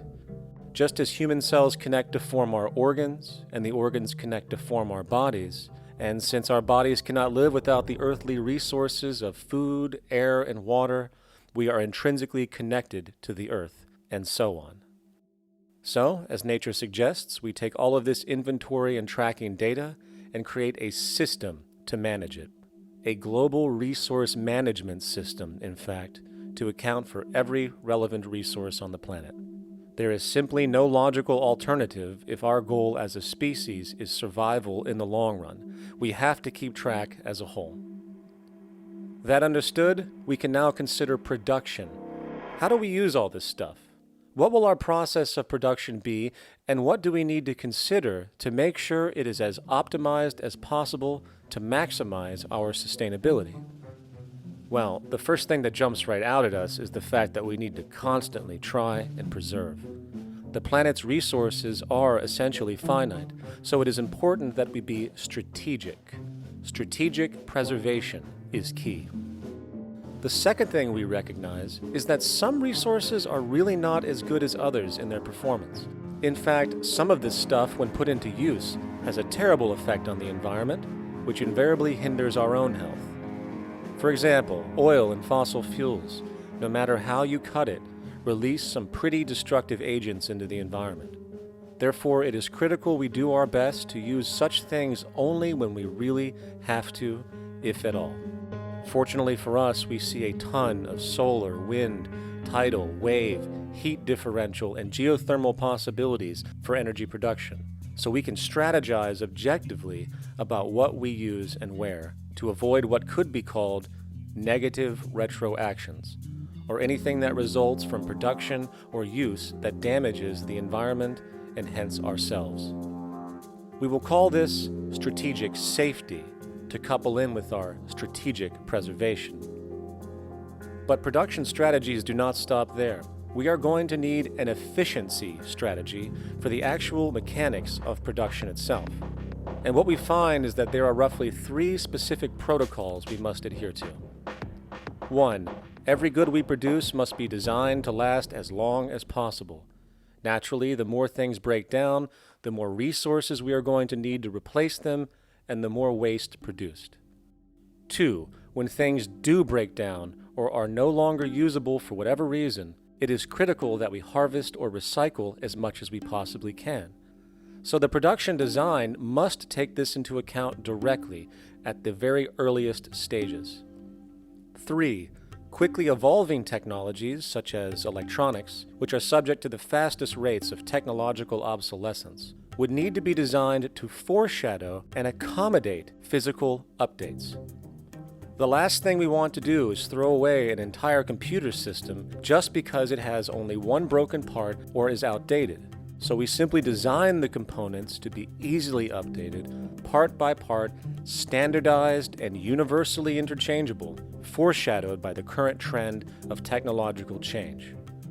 And when we realize that the mechanisms of strategic preservation, strategic safety, and strategic efficiency are purely technical considerations, devoid of any human opinion or bias, we simply program these strategies into a computer which can weigh and calculate all the relevant variables, allowing us to always arrive at the absolute best method for sustainable production based on current understandings.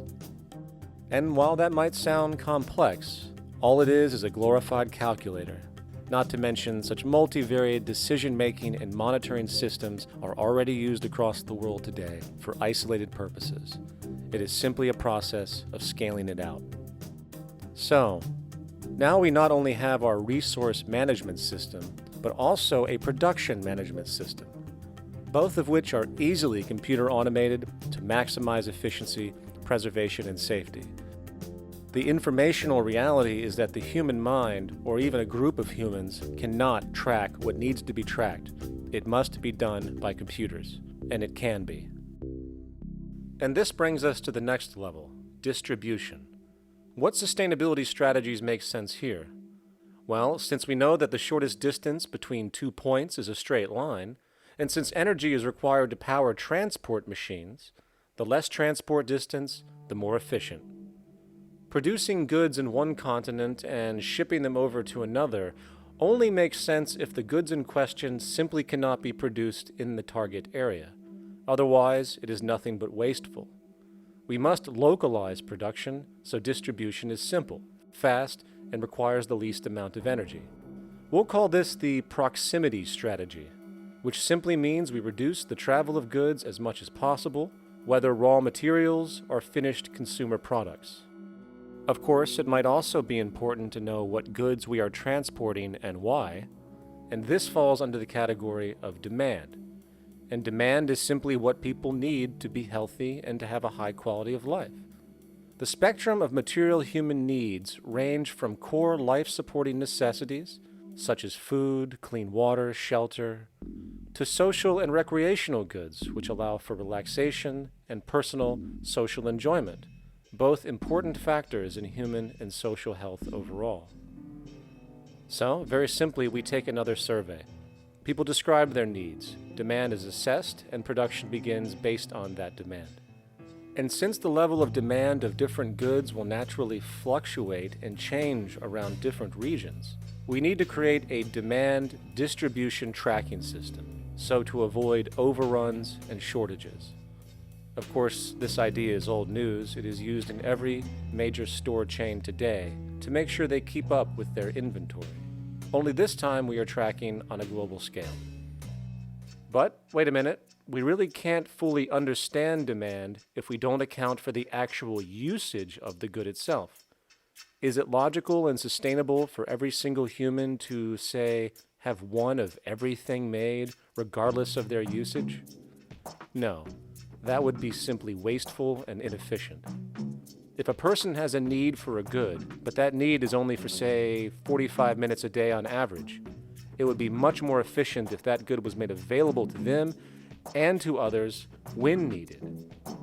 Many forget that it isn't the good that they want, it is the purpose of that good. When we realize that the good itself is only as important as its utility, we see that external restriction, or what we might call today ownership, is extremely wasteful and environmentally illogical in a fundamental economic sense. So, we need to devise a strategy called strategic access. This would be the foundation of our demand distribution tracking system, which makes sure we can meet the demand of the population's needs for access of whatever they need when they need it. And as far as physically obtaining the goods, centralized and regional access centers all make sense for the most part, placed in close proximity to the population, and a person would simply come in, take the item, use it, and when finished, return it when it is no longer needed. Sort of how a library works today. In fact, these centers could not only exist in the community in the way we see local stores today, but specialized access centers would exist in specific areas where often certain goods are utilized, saving more energy with less repeat transport. And once this demand tracking system is in order, it is tied into our production management system, and of course into our resource management system, hence creating a unified, dynamically updating, global economic management machine that simply makes sure we remain sustainable, starting with securing the integrity of our finite resources, moving to make sure we only create the best, most strategic goods possible, while distributing everything in the most intelligent and efficient way. And the unique result of this preservation-based approach, which is intuitively counter to many, is that this logical, ground-up, empirical process of preservation and efficiency, which can only define true human sustainability on this planet, would likely enable something never before seen in human history. Access abundance, not just for a percentage of the global population, but the entire civilization.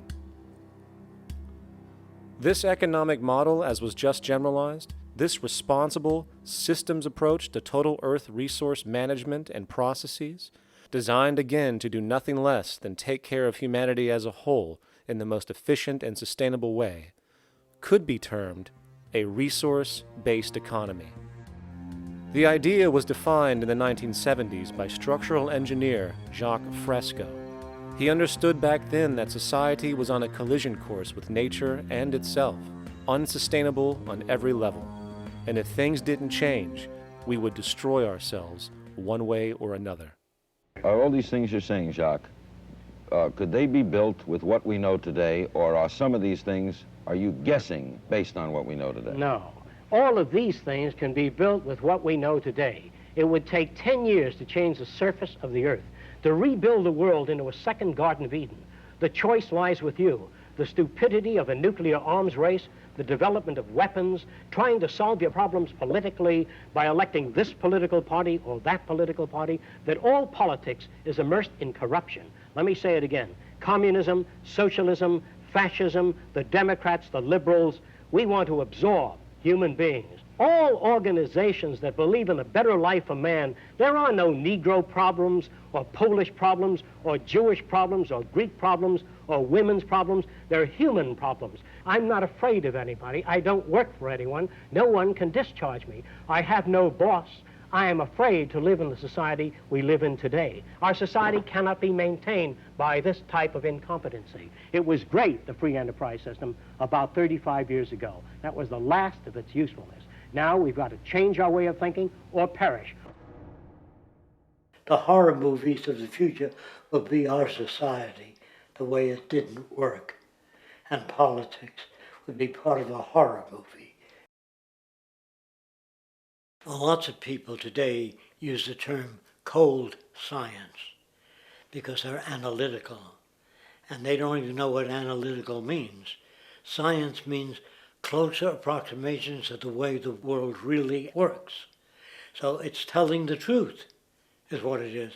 A scientist doesn't try to get along with people. They tell them what their findings are.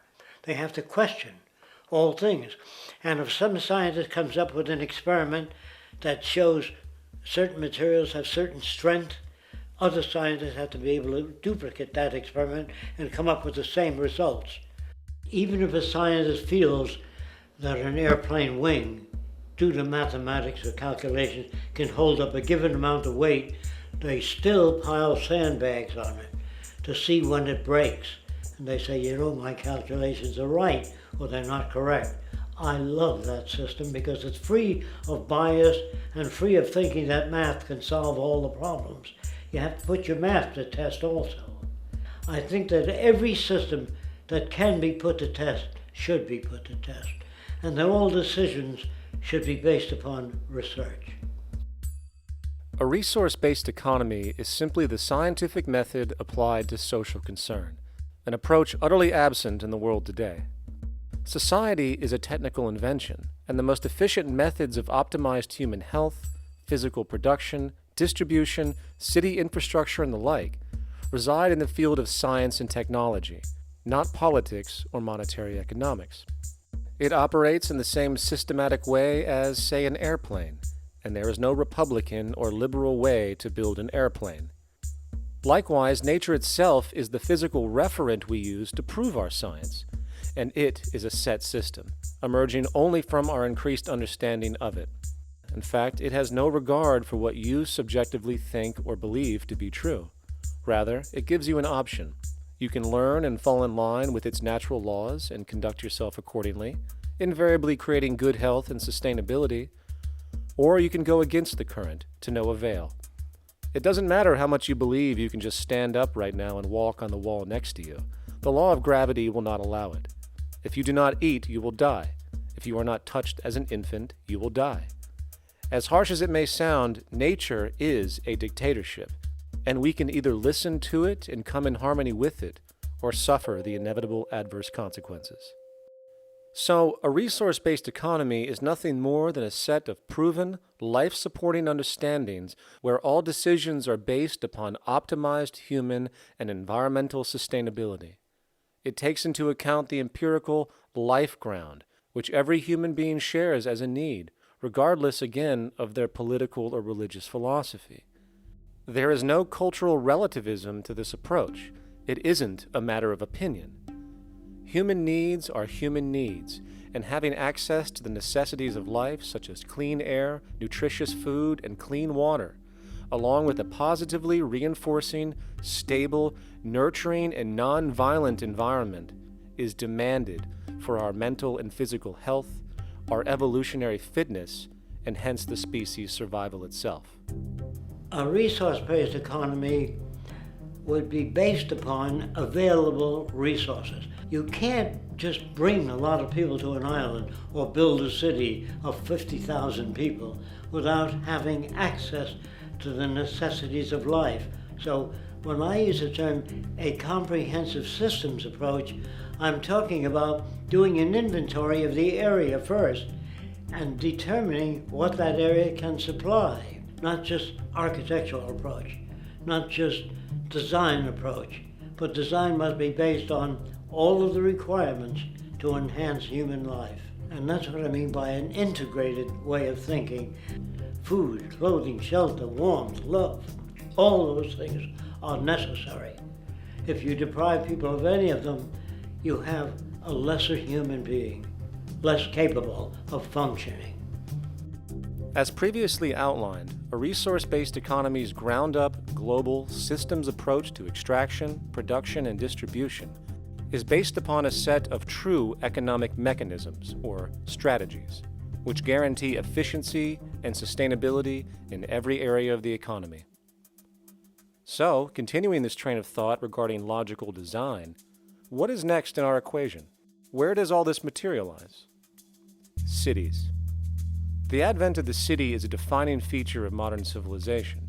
Its role is to enable efficient access to the necessities of life, along with increased social support and community interaction.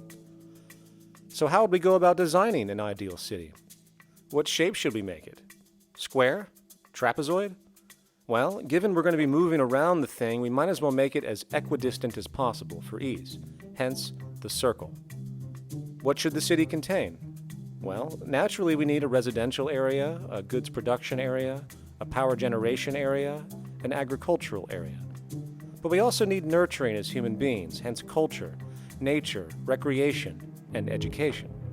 So let's include a nice open park, an entertainment events area for cultural purposes and socializing, and educational and research facilities. And since we're working with a circle, it seems rational to place these functions in belts based on the amount of land required for each goal, along with ease of access. Very good. Now, let's get down to specifics. First, we need to consider the core infrastructure, or intestines, of the city organism. These would be the water, good, waste, and energy transport channels. Just as we have water and sewage systems under our cities today, we would extend this channeling concept to integrate waste recycling and delivery itself. No more mailmen or garbage men. It is built right in. We could even use automated pneumatic tubes and similar technologies. Same goes for transport. It needs to be integrated and strategically designed to reduce or even remove the need for wasteful, independent automobiles. Electric trams, conveyors, transveyors, and maglevs, which can take you virtually anywhere in the city, even up and down, along with connecting you to other cities as well. And of course, in the event an automobile is required, it is automated by satellite for safety and integrity. In fact, this automation technology is in working order right now. Automobile accidents kill about 1.2 million people every single year, injuring about 50 million. This is absurd and doesn't have to occur. Between efficient city design and automated driverless cars, this death toll can be virtually eliminated. Agriculture. Today, through our haphazard, cost-cutting industrial methods, using pesticides, excessive fertilizers, and other means, we have successfully destroyed much of the arable land on this planet, not to mention also extensively poisoning our bodies. In fact, industrial and agricultural chemical toxins now show up in virtually every human being tested, including infants. Fortunately, there is a glaring alternative: the soilless mediums of hydroponics and aeroponics, which also reduce nutrient and water requirements by up to 75% of our current usage. Food can now be organically grown on an industrial scale in enclosed vertical farms, such as in 50-story 1-acre plots, virtually eliminating the need for pesticides and hydrocarbons in general. This is the future of industrial food cultivation, efficient, clean, and abundant.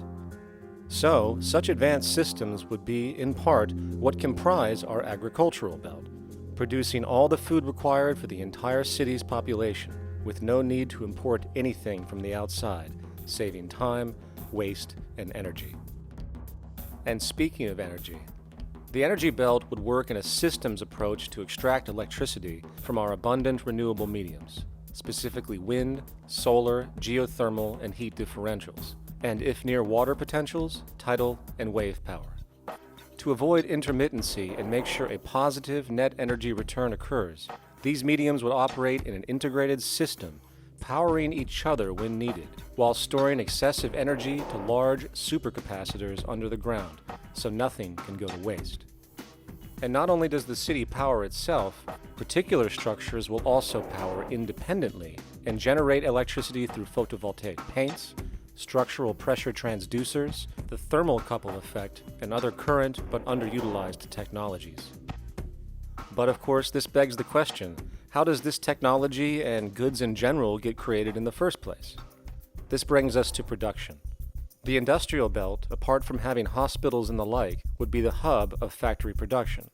Completely localized overall, it would of course obtain raw materials by way of the global resource management system just discussed, with demand being generated by the population of the city itself. As far as the mechanics of production, we need to discuss a new, powerful phenomenon which was sparked very recently in human history and is on pace to changing everything. It's called mechanization, or the automation of labor. Well, if you look around you, you'll notice that almost everything that we use today is built automatically. Your shoes, your clothes, your home appliances, your car, and so on. They are all built by machines in an automatic way. Can we say that the society has not been influenced by these major technological advancements? Of course not. These systems really dictate new structures and new needs, and they make a lot of other things obsolete. So we've been going up in the development and use of technology in an exponential way. So definitely automation is going to continue. You cannot stop technologies that just make sense. Labor automation through technology is at the bottom of every major social transformation in human history. From the agricultural revolution and the invention of the plow, to the industrial revolution and the invention of the powered machine, to the information age we live in now through essentially the invention of advanced electronics and computers.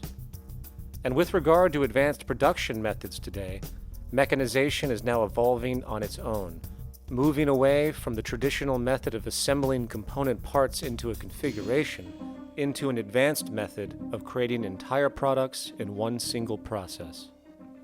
Like most engineers, I'm fascinated by biology because it's so full of examples of extraordinary pieces of engineering. And absolutely, what biology is the study of things that copy themselves. Of course, that's good a definition of life as we've got. Again, as an engineer, I've always been intrigued by the idea of machines that would copy themselves. RepRap is a three-dimensional printer. That's to say, it's a printer that you plug into a computer, and instead of making two-dimensional sheets of paper with patterns on, it makes real, physical, three-dimensional objects. Now, there's nothing new about that. 3D printers have been around for about 30 years. Big thing about RepRap is that it prints most of its own parts.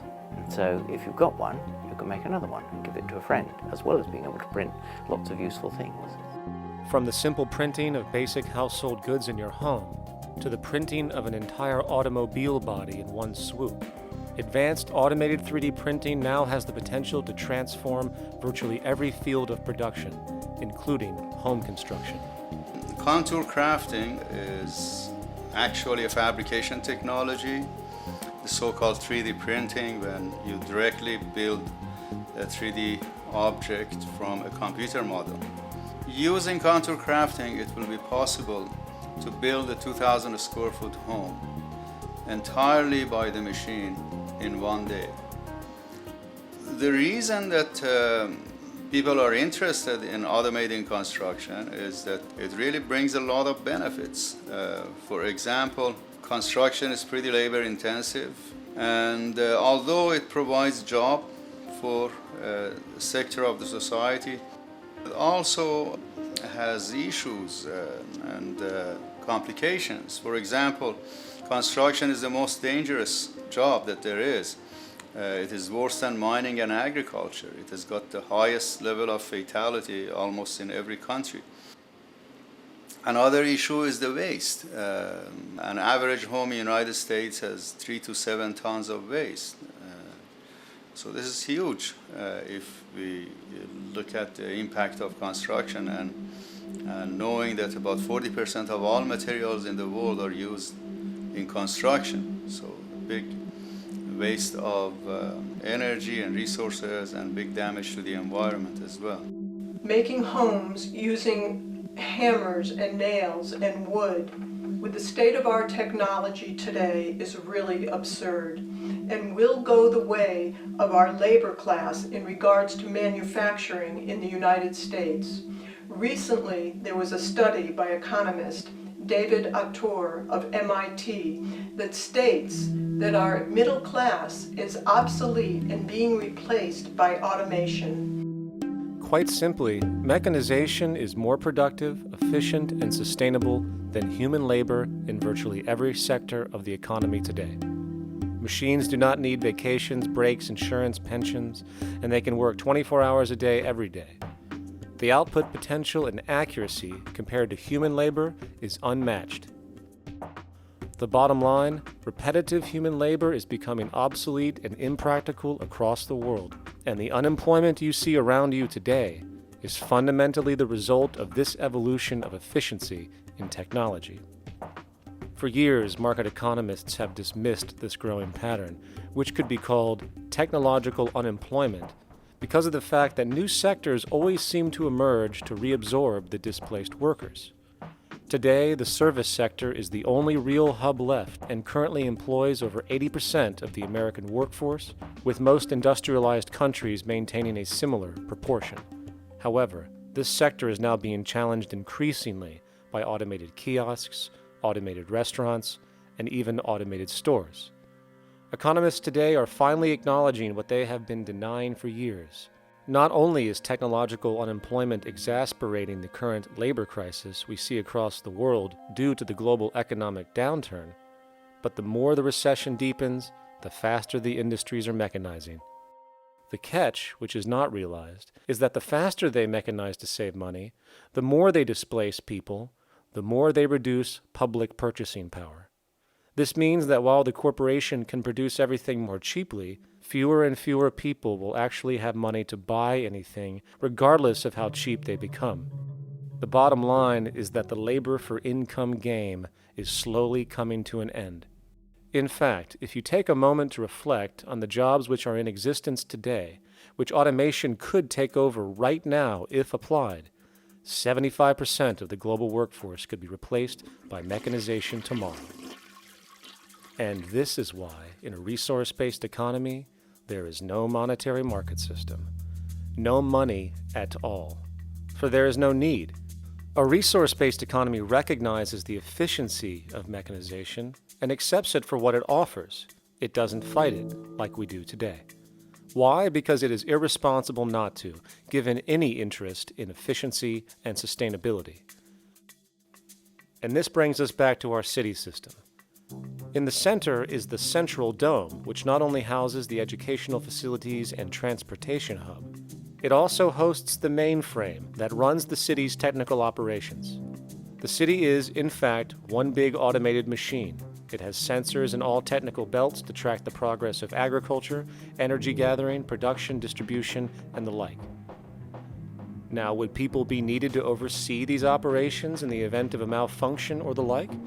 Most probably yes, but that number would decrease over time as improvements continue. However, as of today, maybe 3% of the city population would be needed for this job when you break it down. And I can assure you that in an economic system which is actually designed to take care of you and secure your well-being, without you having to submit to a private dictatorship on a daily basis, usually to a job that is either technically unnecessary or socially pointless, while often struggling with debt that doesn't exist just to make ends meet. I guarantee you people will volunteer their time left and right to maintain and improve a system that actually takes care of them. And coupled with this issue of incentive comes the common assumption that if there isn't some external pressure for one to work for a living, people will just sit around, do nothing, and turn into fat, lazy blobs. This is nonsense. The labor system we have today is in fact the generator of laziness, not a resolver of it. If you think back to when you were a child, full of life, interested in new things to understand, likely creating and exploring, but as time went on, the system pushed you into the focus of figuring out how to make money. And from early education to study at a university, you are narrowed, only to emerge as a creature which serves as a cog in a wheel in a model that sends all the fruits to the upper 1%. Scientific studies have now shown that people are, in fact, not motivated by monetary reward when it comes to ingenuity and creation. The creation itself is the reward. Money, in fact, appears only to serve as an incentive for repetitive, mundane actions, a role we have just now shown can be replaced by machine. So when it comes to innovation, the actual use of the human mind, the monetary incentive has proven to be a hindrance, interfering and detracting from creative thought. And this might explain why Nikola Tesla, the Wright brothers, and other inventors who contributed massively to our current world never showed a monetary incentive to do so. Money is, in fact, a false incentive and causes 100 times more distortion than it does contribution. Good morning, class. Please settle down. The first thing I would like to do is go around the room and ask what everyone would like to be when they grow up. Who'd like to go first? Okay, how about you, Sarah? When I grow up, I want to work at McDonald's like my mom. Oh, family tradition, eh? How about you, Linda? When I grow up, I'm going to be a prostitute on the streets of New York City. Oh, glamour girl, huh? Very ambitious. How about you, Tommy? When I grow up, I'm going to be a rich, elitist businessman who works on Wall Street and profits off of the collapse of foreign economies. Enterprising, and great to see some multicultural interest. As stated before, a resource-based economy applies the scientific method to social concern, and this isn't limited to simply technical efficiency. It also has the consideration of human and social well-being directly and what comprises it. What good is a social system if, in the end, it doesn't produce happiness and peaceful coexistence? So it is important to point out that with the removal of the money system and the necessities of life provided, we would see a global reduction in crime by about 95% almost immediately, for there is nothing to steal, embezzle, scam, or the like. 95% of all people in prisons today are there due to some monetary-related crime or drug abuse, and drug abuse is a disorder, not a crime. So what about the other 5%, the truly violent, often seeming to some as being violent for the sake of being violent? Are they just evil people?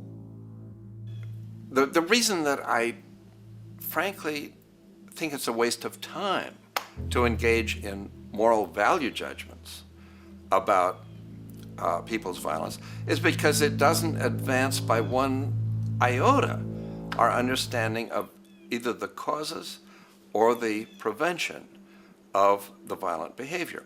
People sometimes ask if I believe in forgiving criminals. My answer to that is, no, I don't believe in forgiveness any more than I believe in condemnation. It's only if we as a society can take the same attitude of treating violence as a problem in public health and preventive medicine rather than as a moral evil. It's only when we make that change in our own attitudes and assumptions and values that we will actually succeed in reducing the level of violence rather than stimulating it, which is what we do now. The more justice you seek, the more hurt you become, because there's no such thing as justice. There is whatever there is out there.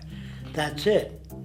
In other words, if people are conditioned to be racist and bigots, if they're brought up in an environment that advocates that, why do you blame the person for it? They're a victim of a subculture. Therefore, they have to be helped. The point is, we have to redesign the environment that produces aberrant behavior.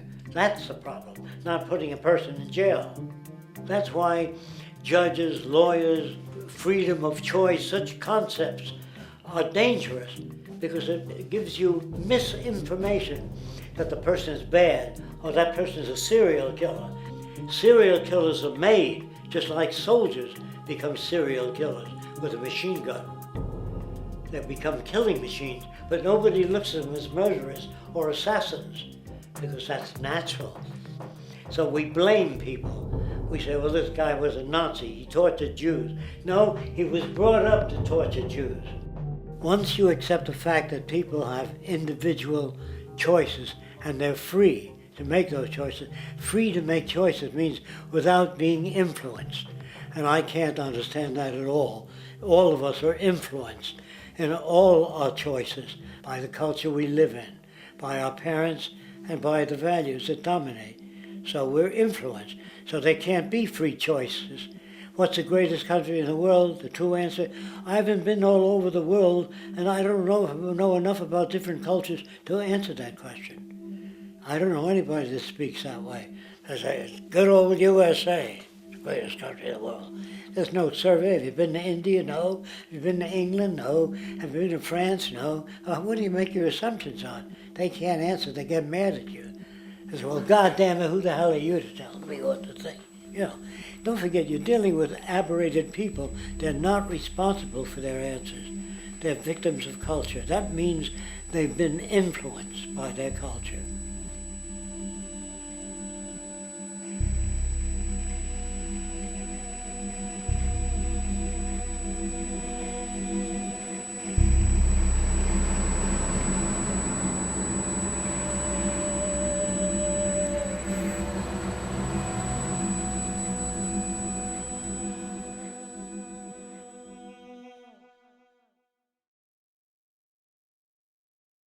When we consider a resource-based economy, there are often a number of arguments that tend to come up with regard to the efficiency. Now hold on just a minute. Yes?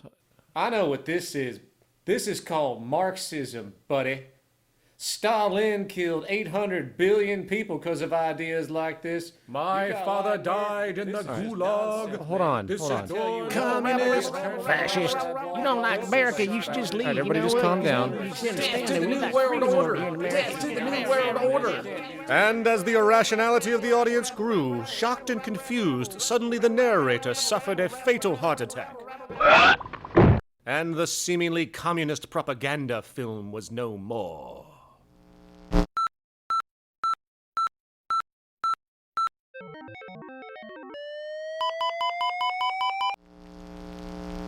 You know, I've said that sort of thing to people in think tank type of situations, and you know, these Club of Rome types and so forth. Marxist. What Marxist? Where did that come from? You know, they got this icon they hold on to. It's their holy grail. And it's such an easy one, you know. People ask if I'm a socialist or a communist or a capitalist, and I say I'm none of the above. And why do you think that those are the only options? All of those political constructs were created by writers who assumed that we lived on a planet of infinite resources. Not a one of those political philosophies even contemplates that there might be a shortage of anything.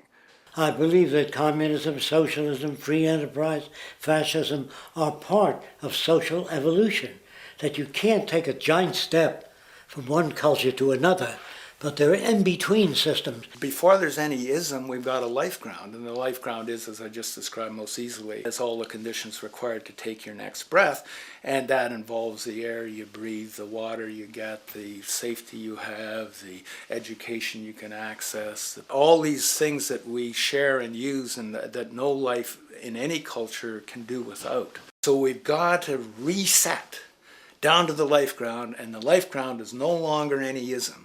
It's life value analysis. It's simply a matter of historical fact that the dominant intellectual culture of any particular society reflects the interest of the dominant group in that society. In a slave-owning society, the beliefs about human beings and human rights and so on will reflect the needs of the slave owners. In a society which again is based on the power of certain people to control and profit from the lives and work of millions of others, the dominant intellectual culture will reflect the needs of the dominant group. And so that if you look across the board, the ideas that pervade psychology and sociology and history and political economy and political science fundamentally reflect certain elite interests. And the academics who question that too much tend to get shunted to the side or to be seen as sort of radicals. The dominant values of a culture tend to support and perpetuate what is rewarded by that culture. And in a society where success and status is measured by material wealth, not social contribution, it is easy to see why the state of the world is what it is today. We are dealing with a values system disorder, completely denatured, where the priority of personal and social health have become secondary to the detrimental notions of artificial wealth and limitless growth. And like a virus, this disorder now permeates every facet of government, news media, entertainment, and even academia. And built into its structure are mechanisms of protection from anything that might interfere. Disciples of the monetary market religion, the self-appointed guardians of the status quo, constantly seek out ways to avoid any form of thought which might interfere with their beliefs, the most common of which are projected dualities. If you are not a Republican, you must be a Democrat. If you are not a Christian, you might be a Satanist. And if you feel society can be greatly improved to consider perhaps, taking care of everyone, you're just a utopianist. And the most insidious of them all, if you are not for the free market, you must be against freedom itself. I'm a believer in freedom. Every time you hear the word freedom being said anywhere or government interference said anywhere, it means, decoded, blocking maximization of turning money into more money for private money possessors. That's it. Every other thing they'll say, oh, we need more commodities for people, oh, this is freedom against tyranny and so forth. Every time you see it, you can decode it down to that. And I think you'll find a one-to-one correlation with every time they use it. And this is a sense in which we might call it's a syntax, a governing syntax of understanding and of value, so that it governs beneath their own recognition of it. So they may not say, oh, I didn't mean that at all, but in fact, that's what they do. Just like you may speak a grammar, and you have rules of grammar you follow without recognizing what the rules are. And so what we have is what I call the ruling value syntax that underlies this. So every time they use these words, government interference, lack of freedom, or progress, or development, you can decode them all to come back to mean that. Of course, when you hear the word freedom, it tends to be in the same sentence with something called democracy. It's fascinating how people today seem to believe that they actually have a relevant influence on what their government does, forgetting that the very nature of our system offers everything for sale. The only vote that counts is the monetary vote, and it doesn't matter how much any activist yells about ethics or accountability. In a market system, every politician, every legislation, and hence every government is for sale. And even with the $20 trillion bank bailout starting in 2007, an amount of money which could have changed, say, the global energy infrastructure to fully renewable methods, instead going to a series of institutions that literally do nothing to help society, institutions that could be removed tomorrow with no recourse. The blind conditioning that politics and politicians exist for the public well-being still continues. The fact is, politics is a business, no different than any other in a market system, and they care about their self-interest before anything else. I don't really, honestly, deep down believe in political action. I think the system contracts and expands as it wants to. It accommodates these changes. I think the civil rights movement was an accommodation on the part of those who own the country. I think they see where their self-interest lies. They see a certain amount of freedom seems good, an illusion of liberty. Give these people a voting day every year so that they'll have the illusion of meaningless choice. Meaningless choice that we go like slaves and say, "Joe, I voted." The limits of debate in this country are established before the debate even begins, and everyone else is marginalized. They're made to seem either to be communists or some sort of disloyal person, a kook, there's a word, and now it's conspiracy. Say, they've made that something that should not be even entertained for a minute, that powerful people might get together and have a plan. Doesn't happen. You're a kook. You're a conspiracy buff. And of all the mechanisms of defense of this system, there are two that repeatedly come up. The first is this idea that the system has been the cause of the material progress we have seen on this planet. Well, no. There are basically two root causes which have created the increased so-called wealth and population growth we see today. One, the exponential advancement of production technology, hence scientific ingenuity. And two, the initial discovery of abundant hydrocarbon energy, which is currently the foundation of the entire socioeconomic system. The free market, capitalist, monetary market system, whatever you want to call it, has done nothing but ride the wave of these advents with a distorted incentive system and a haphazard, grossly unequal method of utilizing and distributing those fruits. The second defense is a belligerent social bias generated from years of propaganda, which sees any other social system as a route to so-called tyranny, with various name droppings of Stalin, Mao, Hitler, and the death tolls they generated. Well, as despotic as these men might have been, along with the societal approaches they perpetuated, when it comes to the game of death, when it comes to the systematic daily mass murder of human beings, nothing in history compares to what we have today. Famines throughout at least the last century of our history have not been caused by a lack of food. They've been caused by relative poverty. The economic resources were so inequitably distributed that the poor simply didn't have enough money with which to buy the food that would have been available if they could have afforded to pay for it. That would be an example of structural violence. Another example, in Africa and some other areas, but I'll particularly focus on Africa, tens of millions of people are dying of AIDS. Why are they dying? It's not because we don't know how to treat AIDS. We have, millions of people in the wealthy countries are getting along remarkably well because they have the medicines that will treat it. The people in Africa who are dying of AIDS are not dying because of the HIV virus. They're dying because they don't have the money with which to pay for the drugs that would keep them alive. Gandhi saw this. He said the deadliest form of violence is poverty. And that's absolutely right.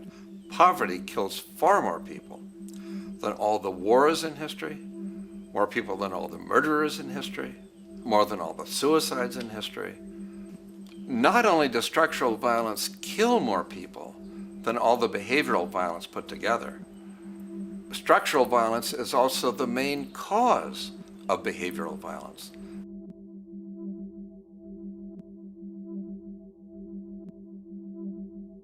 Oil is the foundation of, and it is present throughout the edifice of human civilization. There are 10 calories of hydrocarbon energy, oil and natural gas, in every calorie of food you and I eat in the industrialized world. Fertilizers are made from natural gas. Pesticides are made from oil. You drive oil-powered machines to plant, plow, irrigate, harvest, transport, package. You wrap the food in plastic, that's oil. All plastic is oil. There are 7 gallons of oil in every tire. Oil is everywhere. It's ubiquitous. And it's only because of oil that there are 7 billion people, or almost 7 billion people on this planet right now. The arrival of this cheap, easy energy, which is equivalent, by the way, to billions of slaves working around the clock, changed the world in such a radical way over the last century, and the population has gone up 10 times. But by 2050, oil supply is able to support less than half the present world's population in their present way of life. So the scale of adjustment to live differently is just enormous. The world is now using 6 barrels of oil for every barrel it finds. 5 years ago, it was using 4 barrels of oil for every barrel it finds. A year from now, it's going to be using 8 barrels of oil for every barrel it finds. What's disturbing to me is the lack of any real effort from governments worldwide or industry leaders worldwide to do something different. I mean, we have these sort of attempts to build more wind power and to maybe do something with tide. We've got attempts to make our cars a little bit more efficient. But there's nothing which really looks like a revolution coming along. These are all pretty minor. And that, I think, is pretty frightening.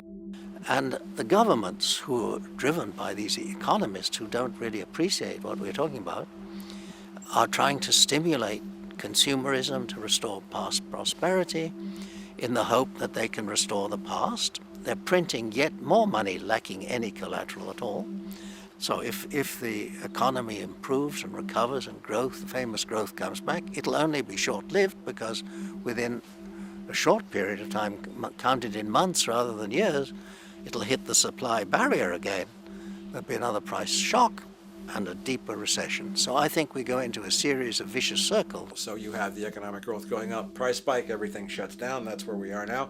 Then it starts to come up again. But what we have now is this area where there's no more ability to produce cheap energy. We're at the peak. We're on the downslope of oil production. No way you're going to get any more out of the ground any faster, which means that things shut down. The price of oil drops, which it did in early 2009, but then as you have an ersatz so-called recovery, the price of oil starts to come back. It's recently been hovering around $80 a barrel, and what we see is at $80 a barrel now, with the economic and financial collapse, people are having a hard time affording that. World oil production right now is about 86 million barrels a day. Over 10 years, you're looking at roughly 40 million barrels a day having to be replaced. There's nothing around which can come even within 1% of meeting that sort of demand. If we don't do something pretty quickly, there's going to be a huge energy deficiency. I think the big mistake is in not recognizing a decade or so ago that a concerted effort needed to be made to develop these sustainable forms of energy. I think that's something our grandchildren will look back on with total disbelief. You people knew that you were dealing with a finite commodity. How could you possibly have built your economy around something which was going to disappear? For the first time in human history, the species is now faced with the depletion of a core resource central to our current system of survival. And the punchline of the whole thing is that even with oil becoming more and more scarce, the economic system will still blindly push its cancerous growth model, so people can go out and buy more oil-powered cars to generate GDP and jobs, exacerbating the decline. Are there solutions to replace the edifice of the hydrocarbon economy? Of course. But the path needed to accomplish these changes will not manifest through the market system protocols required, since new solutions can only be implemented through the profit mechanism. People are not investing in renewable energies because there is no money in it in both the long and short term, and the commitment needed to make it happen can only occur at a severe financial loss. Hence, there is no monetary incentive, and in this system, if there's no monetary incentive, things do not happen. And on top of it all, peak oil is just one of many surfacing consequences of the environmental social train wreck gaining speed today.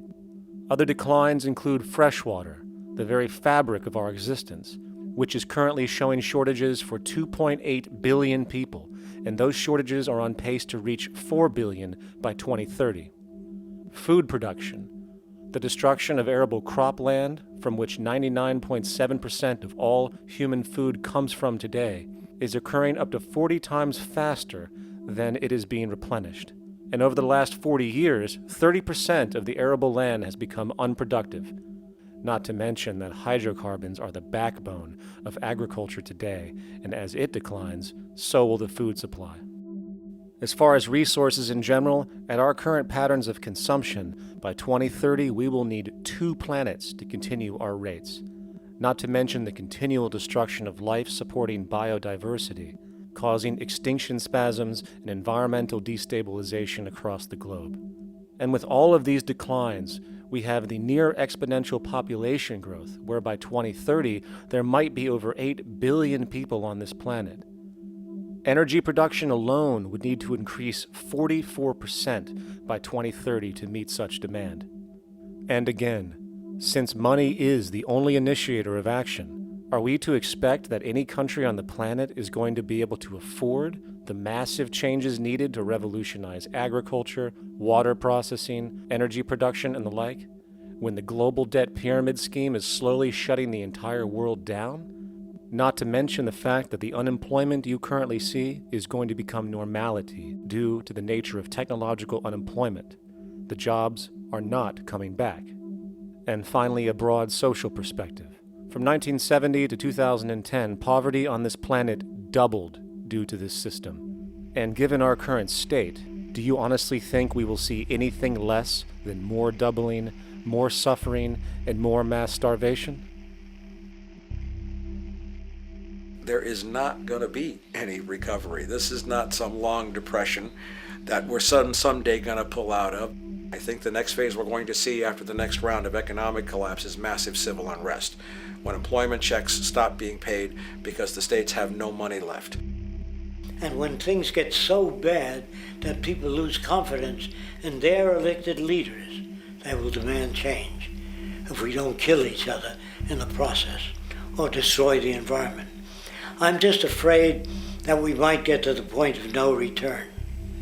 And that bothers me no end. We do all we can to avoid that condition. It's clear that we're on the verge of a great transition in human life. That what we face now is this fundamental change of the life we've known over the last century. There has to be a link between the economy and the resources of this planet, the resources being, of course, all animal and plant life, the health of the oceans and everything else. This is a monetary paradigm that will not let go until it's killed the last human being. The in-group will do all it can to stay in power. And that's what you got to keep in mind. They'll use the Army and Navy and lies or whatever they have to use to keep in power. They're not about to give it up because they don't know of any other system that will perpetuate their kind.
a straight and stronger course to the corner of your life. Just remember that the goal is for us all to capture all we want.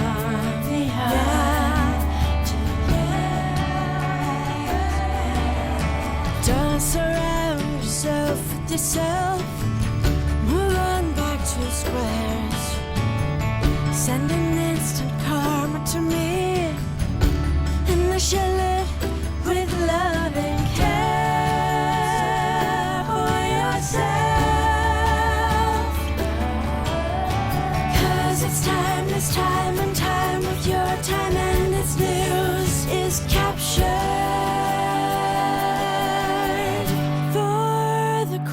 To use.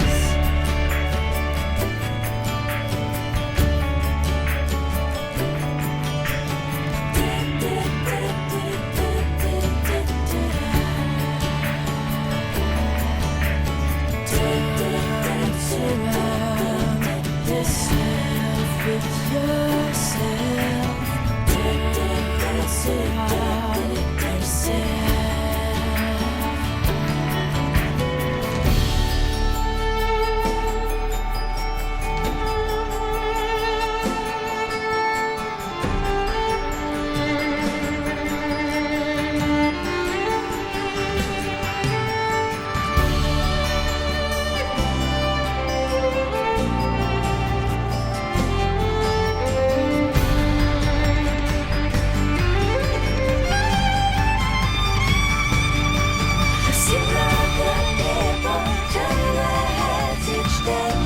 Satisfied, I'm on my way.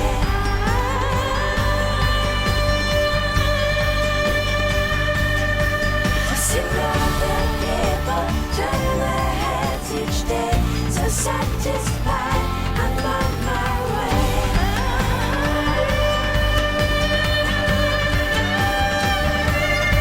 I see other people turn their heads each day. So satisfied.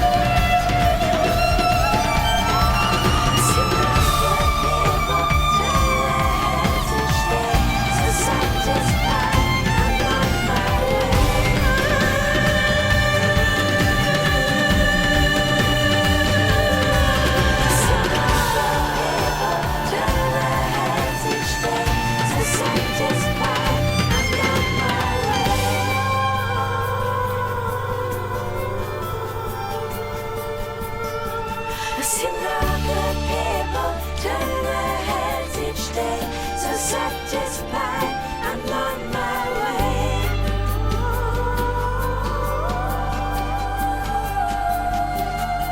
I see no good people turn their heads each day. So satisfied, I'm on my way.